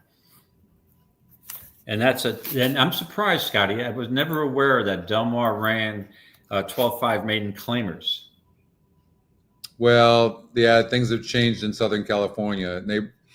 They brought a lot of horses from Northern California as well. Right. Yeah, that's a Golden Gate closer. Yeah. All right. You want to just pick a horse for me? I have no idea. Let's see here. This is one of the races. If it was at the track, if it was at Delmare, I'd be leaving after the 7th race to beat the traffic on the way home. To be honest with you, or I'd be going to the beach. Or 6:30 Pacific is probably the beach is probably getting a little dark there soon. So, all right. Let's see. Thank you. So I narrowed it down to these horses: 2, 3, 8, 9, 11. Don't really love these. So I like to do this because then I kind of get a cleaner view of maybe where the horses are going to be with the other contenders. Mm-hmm. So for me, it's these. And looks like the 9 and the 11 are going to be forwardly placed. Hey Scotty, you threw out all the horses I was considering. Yeah, I bet I did. At a 12-5 maiden claimer, it's too resisting for me to not look for a price. You got some drop downs. You got. Let me see here. There's a horse that you want to throw him back on the board there. Who? I don't know. Let me just look at the GSR on him. It is the 5. The Tribe Has Spoken. Phil D'Amato. It's a low GSR. Low GSR. That was the question. Yeah, I'm just putting. But I mean, that is just a huge drop. Yeah. Giving the horse away. The horse looks like it can't run. In November, the horse was only 6 or 7 lengths. She was only not that far off, but it shows a little pace early and just packed it in 6.5. Now you got that long layoff. Works a little sell aren't bad. I mean, she could be okay here as a contest horse. Oh, for sure. Yeah, at this point, when I'm just grasping for straws. But Phil D'Amato has better success on the turf than the dirt, correct? He does. Yep. And then Evermore has been 0 for 10. Comes from church. Hasn't been on the West Coast. Perfect Smiles, logical. Ponytail Pete's logical. Dropping down for George Papa. Yeah. But loses ground all the time. And this is a 6.5. Rather than, bang my head up against the wall, which I did enough in the last couple of days, handicapping, I'm just going to go with the 5. The Tribe Has Spoken. Okay. Looking for a price in a real weak race. I can understand it. Yeah. I'm kind of looking at the 3-horse, the EquinEdge top pick a little bit, but because there is some speed in here, and I think the horse can save some ground on the inside. The 11 horse is an interesting horse as well. It broke from the outside last time, going 5.5 furlongs, but those horses go a lot faster early when you're going 5.5, and now getting 6.5. So this horse has a chance to breathe. So I don't mind that horse. I don't know about the jockey though, but Anton Georgi's aboard for Steve Sherman on Ready to Dare, and he was aboard last time out going 8 furlongs. Mm-hmm.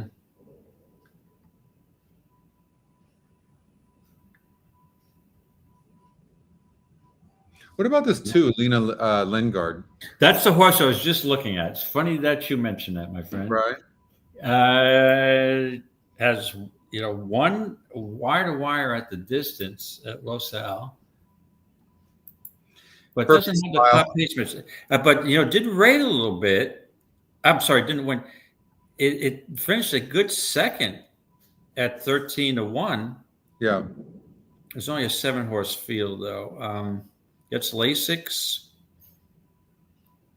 Races at the bottom. This horse is a contender. This is another horse you can use.